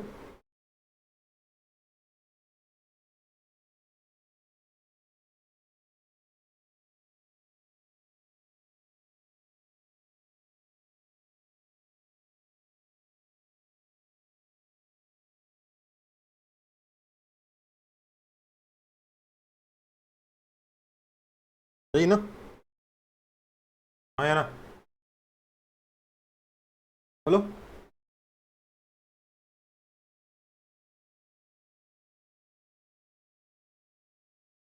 समझ में आया, कैपेसिटर को कनेक्टिंग वायर से रिप्लेस कर दो और कुछ नहीं करना है, तो कहते हैं शॉर्ट कर देना, कैपेसिटर को शॉर्ट कर दो, ऐसे कहते हैं, ठीक है। कैपेसिटर को शॉर्ट करने का मतलब क्या, यहाँ पे अगर एक कनेक्टिंग वायर जोड़ दो तो कैपेसिटर शॉर्ट हो गया, क्योंकि इसके पास कोई पोटेंशियल डिफरेंस नहीं है, कोई इसके ऊपर चार्ज नहीं आएगा, किसी कर्म का नहीं बचा, ठीक है बेटा। कोई तो जवाब दे दो यार, यस समझ में नहीं आया तो बता दो, नहीं समझ में आ गया तो बता दो। सब फिर से बोली ना। मैं कह रहा हूं कि t इज इक्वल टू 0 पर आपका जो कैपेसिटर है वो जीरो रेजिस्टेंस की तरह बिहेव करता है, ये हमने यहाँ पे रिजल्ट लिखा था। t is equal to 0 initial state पे capacitor is behaving like zero resistance connecting wire, या फिर उसको शॉर्ट भी कह सकते हो। तो कैपेसिटर को मैंने रिप्लेस कर दिया एक कनेक्टिंग वायर से, कैपेसिटर को मैंने रिप्लेस कर दिया कनेक्टिंग वायर से। इसी को कुछ लोग बोलते हैं कैपेसिटर को शॉर्ट कर दो। शॉर्ट करने का मतलब क्या हुआ, उसके दोनों एंड्स को एक कनेक्टिंग वायर से जोड़ दो, तो बेसिकली इफेक्टिवली क्या हो गया, इसके ऊपर कोई पोटेंशियल डिफरेंस नहीं आएगा और जितना चाहे चार्ज उतना साइड से ऐसे फ्लो करके चला जाएगा, है ना। Yes sir. तो ये बना लो, बात एक ही है, लेकिन ये भी बनाओगे तो अल्टीमेटली कैपेसिटर हटाकर यही बनाना पड़ेगा, राइट। तो यस इसको मैं हटा दे रहा हूँ अभी के लिए। अब इस सर्किट को सॉल्व करना है, ये सॉल्व करना आता है क्या, कोई सीरीज पैरेलल में है, दिख नहीं रहा, कोई बात नहीं, तीन ही रेजिस्टेंस है, पक्के सीरीज पैरेलल से सॉल्व तो होगा ही होगा, है ना। राइट। मैंने बोला था ना मिनिमम 5 रेजिस्टेंस चाहिए, तब जाके आपको सोचना पड़ेगा कि सीरीज पैरेलल से होगा कि नहीं होगा, राइट। 5 रेजिस्टेंस कौन से केस में? व्हीटस्टोन ब्रिज वाले केस में, राइट।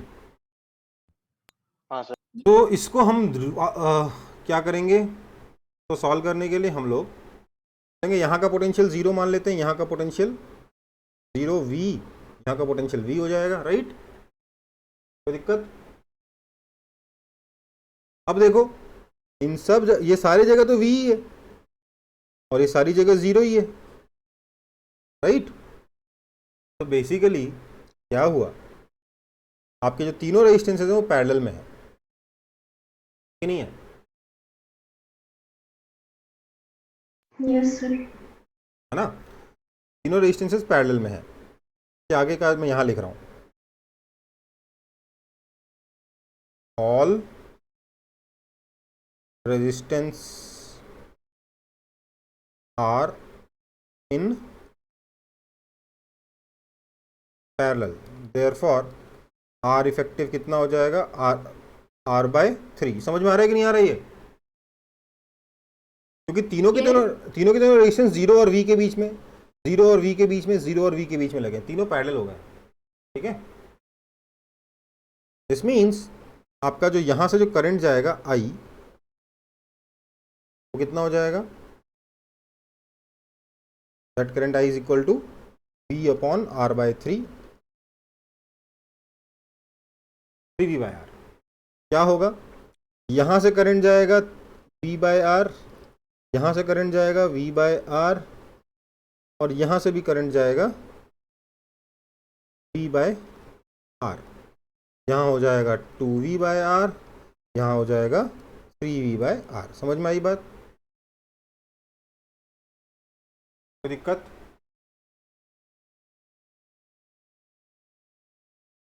समझ में आया कि नहीं आया?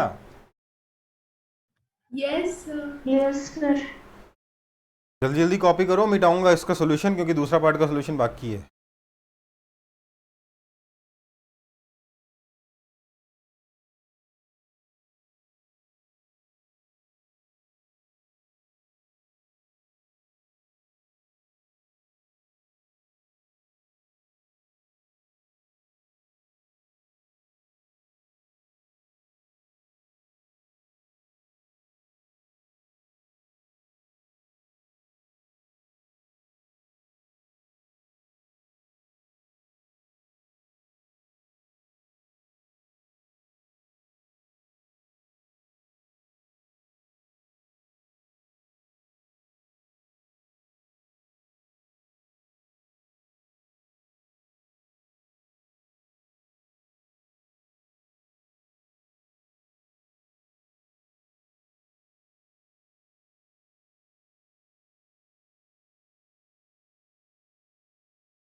हो गया copy?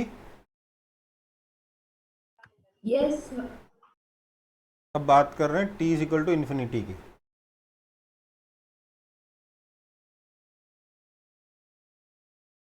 t is equal to infinity पे क्या होगा, कैपेसिटर के ऊपर जो भी चार्ज आना है आ जाएगा, फुली चार्ज हो जाएगा कैपेसिटर, उसके बाद और कोई करंट फ्लो नहीं करेगा कैपेसिटर के अक्रॉस, राइट। हाँ सर। तो बैटरी के थ्रू क्यों करंट फ्लो करेगा, जीरो ही आएगा ना। करंट तुमने देखा था डीके करके जीरो हो जाता है ना, देखा था कि नहीं देखा था? Yes sir. But let's try फिर भी, क्वेश्चन में पूछा है तो हो सकता है कुछ हो रहा हो, है ना। क्या हुआ है?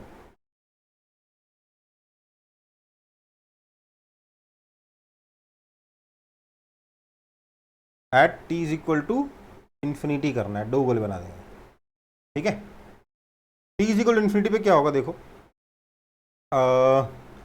आपका जो कैपेसिटर है दिस इज इक्विवेलेंट टू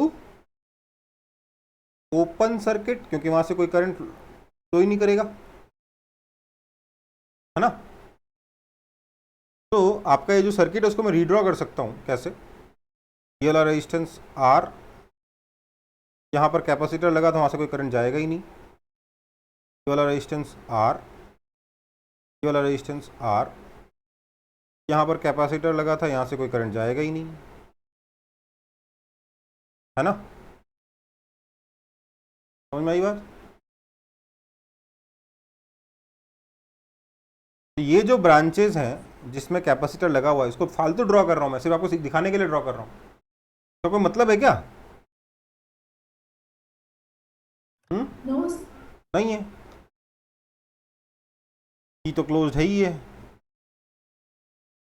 तो क्या होगा, तीनों रेजिस्टेंस सीरीज में होगा कि नहीं होगा? करंट ऐसे जाएगा टर टर टर टर टर टर, right. All resistances are in series,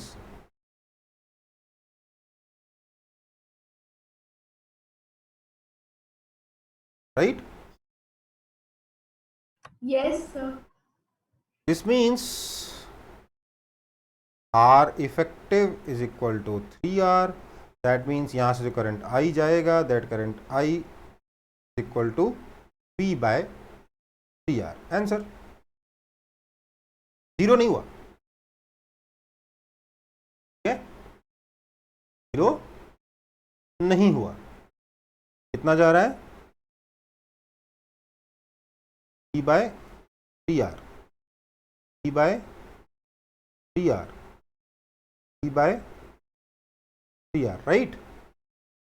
और कैपेसिटर आपके फुली चार्ज होगा। देखो कैपेसिटर है तो यहाँ हटाया गया क्योंकि उसमें से कोई करंट फ्लो नहीं कर रहा। अगर मैं, ध्यान दीजिएगा, अगर मैं करंट की एनालिसिस कर रहा हूं तो कैपेसिटर को हटा दो, लेकिन अगर मैं करंट की एनालिसिस नहीं कर रहा हूं, मेरे को दूसरी चीजों को एनालाइज करना है, जैसे कि सेकंड पार्ट में है, also find charge on capacitor eight steady state, ठीक है, ये जो क्वेश्चन है ना।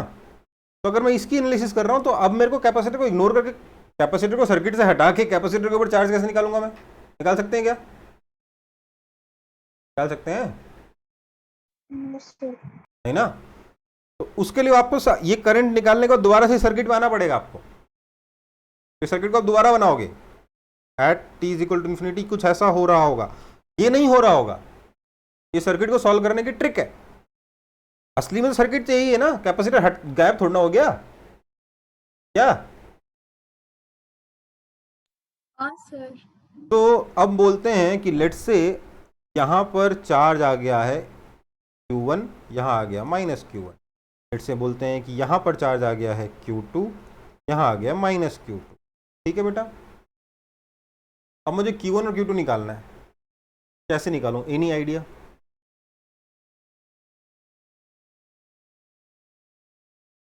करंट मुझे पता है, Q1 Q2 निकालना है। लूप। सही बात है। मैंने यहां पर एक लूप बनाया, लूप 1, ठीक है। लूप 1 की इक्वेशन लिखी, यहां शुरू किया तो पॉजिटिव से नेगेटिव चलेगा ना, उल्टा घुमा दिया ना मैंने। पॉजिटिव से नेगेटिव चलेगा, क्या लिखेंगे?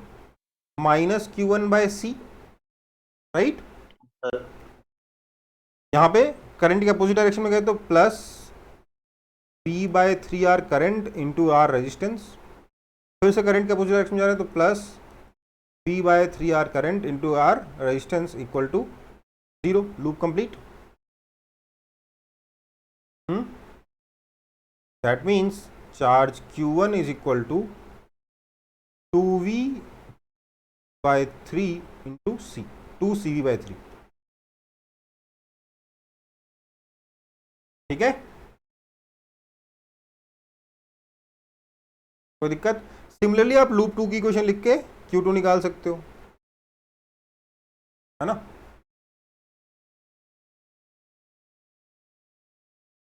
समझ में आई बात? वो भी इतना ही आएगा, 2C बाय 3 आएगा। नहीं तो कोई इंसान ऐसा भी कर सकता है कि सर जितना पोटेंशियल डिफरेंस इस दोनों रेजिस्टेंस को मिला के आएगा उतना ही पोटेंशियल डिफरेंस इसके क्रॉस भी आएगा। तो यार लूप में भी तो वही बात कह रहे हैं, कुछ और थोड़ा ना कह रहे हैं, बस लिखने का तरीका ज़्यादा सिस्टमेटिक है ना। समझ रहे हो बात को? कोई मैंने देखा स्टूडेंट्स ऐसा करते, मैं खुद ऐसा करता था अपने टाइम पे। कि सर यहाँ पर जो पोटेंशियल डिफरेंस आएगा वही पोटेंशियल डिफरेंस यहाँ आएगा। इन दोनों रेजिस्टेंस के साथ इफेक्टिवली ये पैरेलल में लगा हुआ है ना। हाँ सर। तो इसलिए यहाँ का पोटेंशियल डिफरेंस इक्वल टू यहाँ का पैरेलल में नहीं लगा हुआ क्योंकि यहाँ पे एक और ब्रांचिंग है, बट यहाँ का पोटेंशियल डिफरेंस इक्वल टू यहाँ का पोटेंशियल डिफरेंस ऐसे लगाया था तभी काम हो जाएगा, हो ही जाएगा ना कि नहीं होगा। लेकिन उसमें और लूप एनालिसिस में फर्क थोड़ा ना, लूप एनालिसिस के साथ टोटल पोटेंशियल डिफरेंस जीरो, बात तो वही है ना। ठीक है बेटा, लूप की एनालिसिस, लूप की इक्वेशन लिखना आसान पड़ेगा, वैसे सॉल्व करना। लूप 2 की इक्वेशन लिखोगे सेम इक्वेशन बनेगी, 2c/3 आंसर आएगा। ओके बेटा,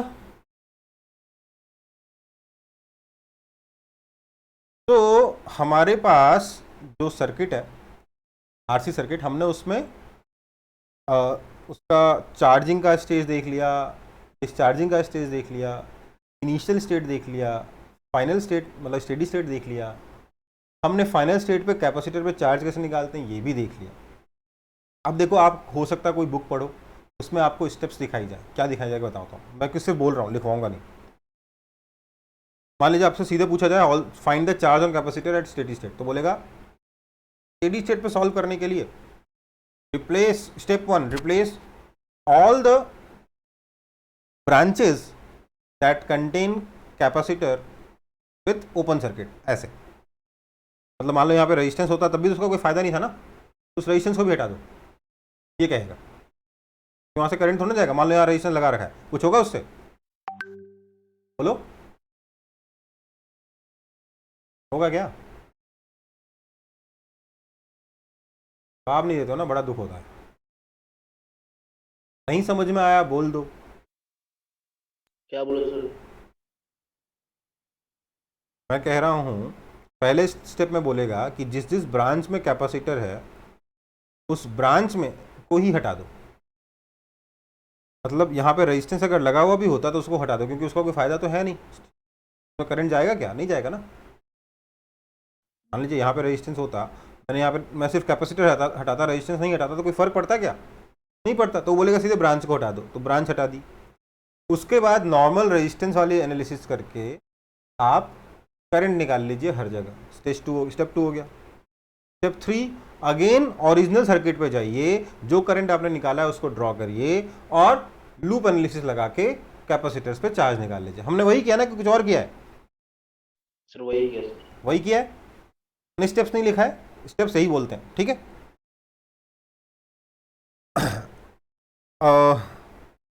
तो स्टेडी स्टेट को सॉल्व करने में करंट निकालने तक पार्ट आसान है, कैपेसिटर में चार्ज निकालना भी आसान ही, उतना ही ईजी है। पर होता क्या है कि आप लोग घबरा जाते हो कैसे निकालें, प्रोसेस वही है। ठीक है, आगे बढ़ते हैं। फिर पढ़ूं? Yes sir. सर Q2 भी तो उतना ही आएगा ना सर? Q2 इतना ही आएगा, सेम आएगा, क्योंकि सर्किट काफ़ी सिमेट्रिक सर्किट है। अगला बढ़ते हैं। अब बात आता है कि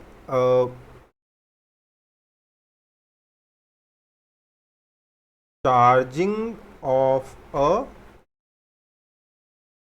capacitor in complex RC circuit. देखो भैया, ये टॉपिक किसी भी एग्जाम में नहीं है, पर फिर भी क्वेश्चन इस पे आ चुका है। एग्जाम टॉपिक सिलेबस में नहीं है ये, तो क्वेश्चन आ चुका है। बोर्ड में नहीं आएगा, इतना निश्चिंत रहिए। जेईई मेन नीट में भी शायद ही आए, और इसलिए मैं इस चीज़ का मैं पूरा एनालिसिस नहीं करा रहा हूँ, सिर्फ एक ट्रिक बता रहा हूँ, क्योंकि ट्रिक आप लोग सब समझ सकते हो, बहुत हलवा ट्रिक है। ठीक है, अगर आ भी जाएगा तो हमको अगर ट्रिक आती होगी तो क्वेश्चन सॉल्व हो जाएगा। ट्रिक किस चीज़ के लिए? स्पेशल केस के लिए, क्योंकि ट्रिक का नाम ट्रिक होता ही इसलिए क्योंकि उसकी लिमिटेशंस होती है ना। तो ट्रिक किस चीज़ के लिए है भैया? Only for circuits, in circuits के लिए विथ जस्ट वन कैपेसिटर। एक से ज़्यादा कैपेसिटर होगा, ये ट्रिक को कचरे के डब्बे में डाल देना, किसी काम का नहीं है ये ट्रिक। और क्वेश्चन को छोड़ देना अगर एग्जाम में आ गया गलती से तो, ठीक है। तो उसके लिए फालतू में सिलेबस डबल करने का कोई मतलब नहीं है, राइट बेटा। ऐसे क्वेश्चंस बहुत सारे होते हैं ना। मैं बोलता हूँ आपके जो जेई एडवांस के बारे में बात करूँ, जो 40 क्वेश्चंस आते हैं, मैं जो क्लास में पढ़ाता हूँ रेगुलर क्लास में आप 37 से 38 क्वेश्चन उस हर साल आ जाते हैं। ज़्यादा से ज़्यादा 2 या 3 क्वेश्चन होते हैं जो मेरे क्लास में पढ़ाए हुए से बाहर से आए। अगर आप इतने कर लेंगे ना तो ऑल इंडिया रैंक 1 आएगी। 92% पर ऑल इंडिया रैंक 1 आती है, 38 क्वेश्चन का मतलब 95% हो गया, 37 का मतलब 92.5% हो गया, right.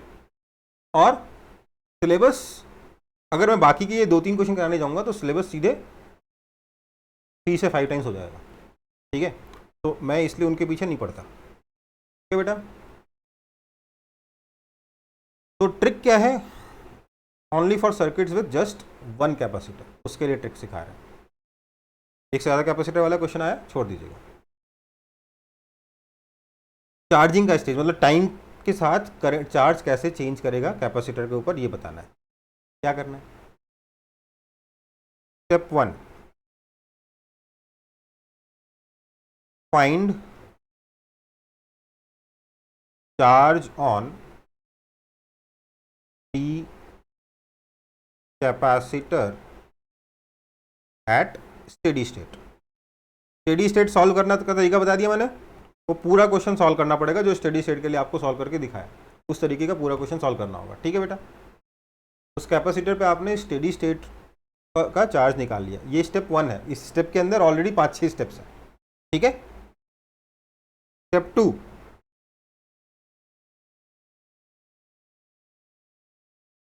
Find resistance,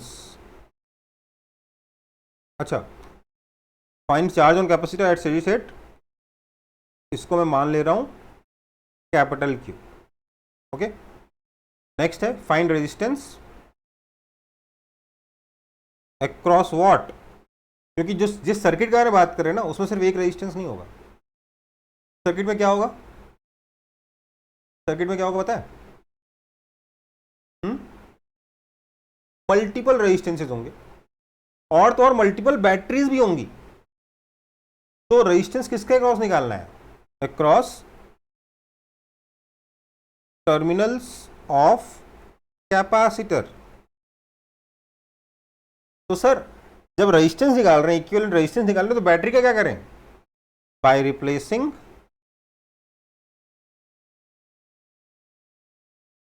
batteries with their internal resistance. समझ में आई बात। रेजिस्टेंस निकालना है कैपेसिटर के अक्रॉस, वो निकालते वक्त बैटरी का ईएमएफ हटा दो, सिर्फ उसका इंटरनल रेजिस्टेंस बचा के रखो, ठीक है। इससे मान लेते हैं रेजिस्टेंस आता है से आर, ओके बेटा।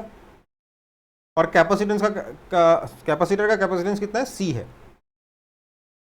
तो स्टेप 3 में आपका आंसर है चार्ज ऑन कैपेसिटर कितना होगा sir, this charge Q will be equal to, बताइए क्या होगा, ये वाला charge capital Q into 1 minus E to power minus T by tau. Tau कितना, RC। टी क्या है, उस कैपेसिटर का कैपेसिटेंस, R क्या है, वो इक्विवेलेंट रेजिस्टेंस, ठीक है। ये आपकी ट्रिक है, सोचो ट्रिक इतनी लंबी, सॉल्यूशन कितना बड़ा होगा। समझ में आ रही बात।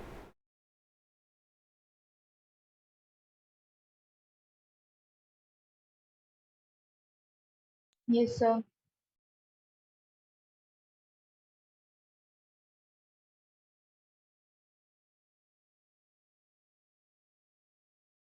मैं इस पे क्वेश्चन भी नहीं करा रहा, फालतू में क्लास का टाइम वेस्ट करके कोई मतलब नहीं है।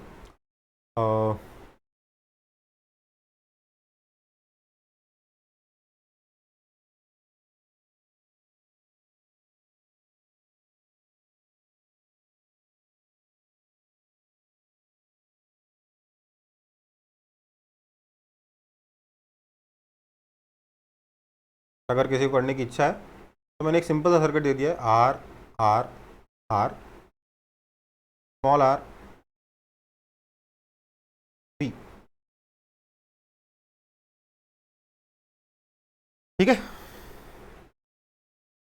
आप चाहो तो कैपिटल आर को 10 ओम कर लो, स्मॉल आर को 5 ओम कर लो, कैपेसिटेंस को आप मान लीजिए 10 माइक्रोफैराड है। ये मान के आप सॉल्व कर लीजिए इस सर्किट को खुद से, कहीं फंसो तो बता देना, ठीक है। एक सिंगल कैपेसिटर है, सर्किट मैंने सिंपल ही दिया है, आराम से हो जाएगा।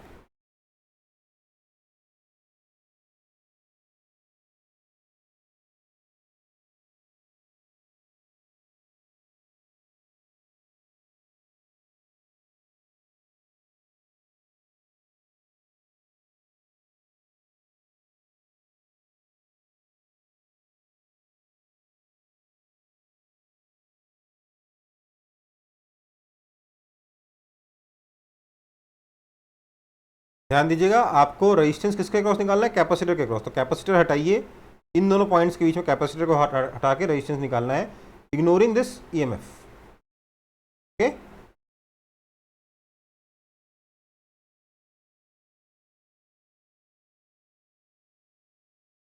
चलो आगे बढ़ते हैं, फिर कॉपी हो गया होगा मेरे ख्याल से।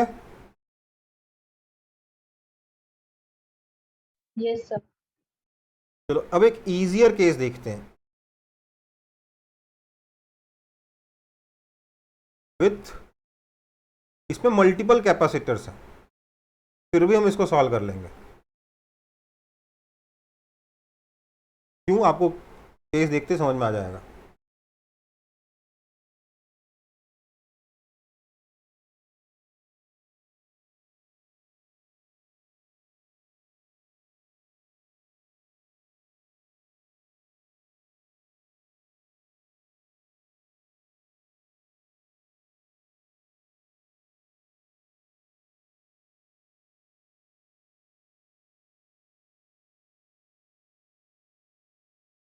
ये सिंपल क्यों है, कोई बताएगा मेरे को?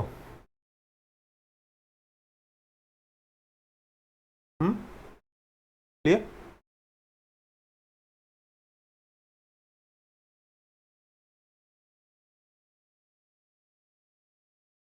बोलिए। क्योंकि बेटा ये जो आरसी ना तीनों पैरेलल में लगे हुए हैं और इनके क्रॉस पोटेंशियल डिफरेंस भी फिक्स है ई, तीनों के क्रॉस। इसी केस में अगर यहां पर एक रेजिस्टेंस लगा दिया जाए ना तो क्वेश्चन 10 टाइम्स डिफिकल्ट हो जाएगा, ओके। इसलिए मैं यहां वाला रेजिस्टेंस वाला केस ले ही नहीं रहा, ठीक है बेटा। उसको ऐसा नहीं कि सॉल्व नहीं कर सकते, वो भी सॉल्व होता है, पर अपन को नहीं सीखना, ठीक है। क्या करोगे सर, इसमें अगर करंट I1 है, इसमें करंट I2 है और इसमें करंट अगर I3 है तो मैं तीनों लिख सकता हूँ। कैसे sir? I1 is equal to E by R1 into E to power minus T by R1 C1, I2 is equal to E by R2 into E to power minus T by R2 C2 and I3 is equal to E by R3 into E to power minus T by R3 C3। I is equal to I1 plus I2 plus I3। समझ में आई बात? आया ना? क्योंकि देखा जाए तो सबके सब इफेक्टिवली क्या है, तीनों एक दूसरे से इंडिपेंडेंट है और तीनों का क्रॉस पोटेंशियल डिफरेंस कितना लगा हुआ है, ई का लगा हुआ जो कि कांस्टेंट है। मतलब R2 C2 है या नहीं है, R3 C3 है या नहीं है, इससे R1 C1 को फर्क ही नहीं पड़ रहा, राइट? यस और नो? आप एक बार R1 C1 को देखिए, इसके क्रॉस पोटेंशियल डिफरेंस ई है, रेजिस्टेंस R1 C1, खत्म। आपको तो यहां पर सिर्फ उसी चीज से मतलब है ना। अगर नहीं समझ में आ रहा तो एक काम करेंगे, आप इस लूप की इक्वेशन बनाएंगे, आपको पता चल जाएगा कि कोई फर्क ही नहीं पड़ेगा इसमें और जो अपन ने सिंपल आरसी सर्किट देखा था उसमें। अगर आप इस लूप की इक्वेशन बनाएंगे तब भी सेम बात है, अगर आप इस लूप की इक्वेशन बनाओगे तब भी सेम बात है, ठीक है बेटा। 3 लूप की इक्वेशन बनाएंगे और किसी ने लास्ट क्लास में पूछा था, सर ये लूप एक दूसरे को इंटरसेक्ट कर सकते हैं क्या? बिल्कुल कर सकते हैं, मैंने बोला था कोई भी क्लोज पाथ ले सकते हो, याद है? Yes, sir. ठीक है,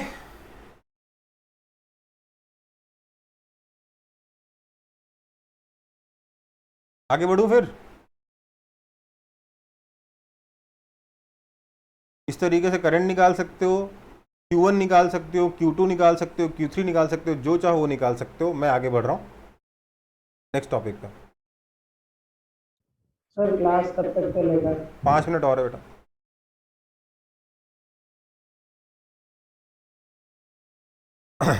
अगला देखिए, अब सिंपल आरसी सर्किट पे एक बार फिर से आ जाते हैं। Resistance R, capacitance C। अच्छा, जो लोग कह रहे थे सर कल ही और पढ़ा दीजिए, उनको समझ में आया कल मैंने टॉपिक क्यों नहीं लिया? हाँ, समझ में आया कि नहीं आया? कौन कह रहा था सर अभी और पढ़ा दीजिए, अभी और पढ़ा दीजिए? तो कह रहा था ना, कोई तो था यार। अब थोड़ा ना बोलेगा। आरसी सर्किट है सिंपल सा।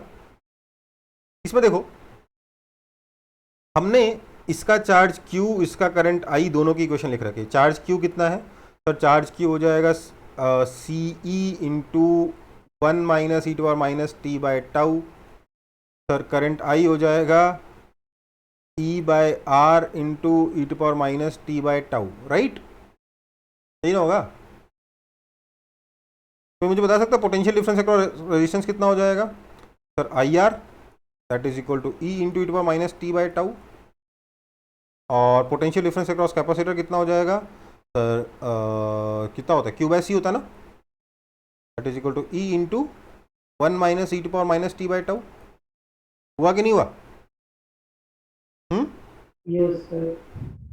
इन दोनों को जोड़ोगे तो क्या आएगा? V resistance plus V capacitor is equal to E। आया कि नहीं? Yes sir. तो मतलब आप इस लूप में ऐसे भी देख सकते हो, EMF is equal to potential difference across resistance plus potential difference across capacitor. बोल सकते हो कि नहीं बोल सकते?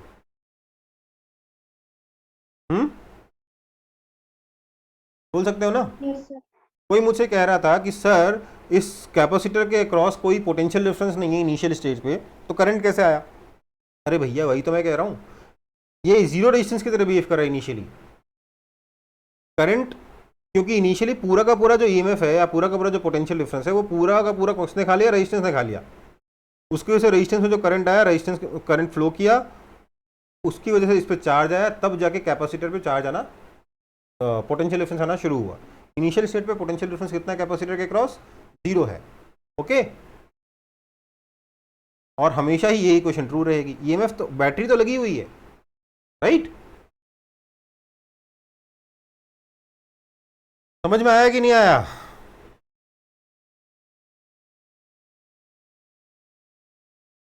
हो गया? Yes sir. तो इसी के साथ ये आरसी सर्किट भी खत्म हो गया। अब आपके इलेक्ट्रिकल इंस्ट्रूमेंट्स बच गए हैं, जिसमें हम पढ़ेंगे अमीटर, वोल्ट मीटर, पोटेंशियोमीटर। ठीक है, ओके बेटा? और कुछ एक्सपेरिमेंट्स जो स्कूल के हैं ना बेटा, वो आपको खुद ही देखने हैं फिलहाल। मैं लास्ट में सिलेबस खत्म होने के बाद उनको दोबारा से देखूंगा, पर एक्सपेरिमेंट्स जो स्कूल में है, पोटेंशियोमीटर का एक्सपेरिमेंट भी स्कूल में होता है, पर वो मैं पढ़ाऊंगा क्योंकि वो मेरे पढ़ाए बिना होगा नहीं। पर देयर आर 2 मोर एक्सपेरिमेंट्स, चलो उनके ऊपर भी थोड़ा बहुत ले लूँगा कल की क्लास में, कोई दिक्कत। एक एक्सपेरिमेंट छोड़ दूंगा पूरा पूरा, पोस्ट ऑफिस बॉक्स। ठीक है, एक एक्सपेरिमेंट होता है आपका स्टोन ब्रिज नहीं, क्या कहते हैं, metre bridge.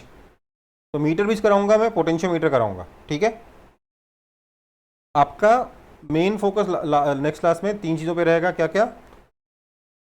Ammeter, volt meter, potentiometer. ये टॉपिक्स बहुत इजी हैं और क्वेश्चंस भी बहुत आते हैं इन टॉपिक्स से। फ्री के नंबर होते हैं अगर आते हैं तो, अगर आपने पढ़ाई कर रखी, वेराइटीज बहुत कम बनती हैं। ठीक है, प्रैक्टिस नहीं करी तो फ्री के नंबर चले जाएंगे। तो next class exam point of view से बहुत ज़्यादा इंपॉर्टेंट है। ओके बेटा? Yes sir. चलो फिर नेक्स्ट क्लास तक के लिए टाटा बाय बाय।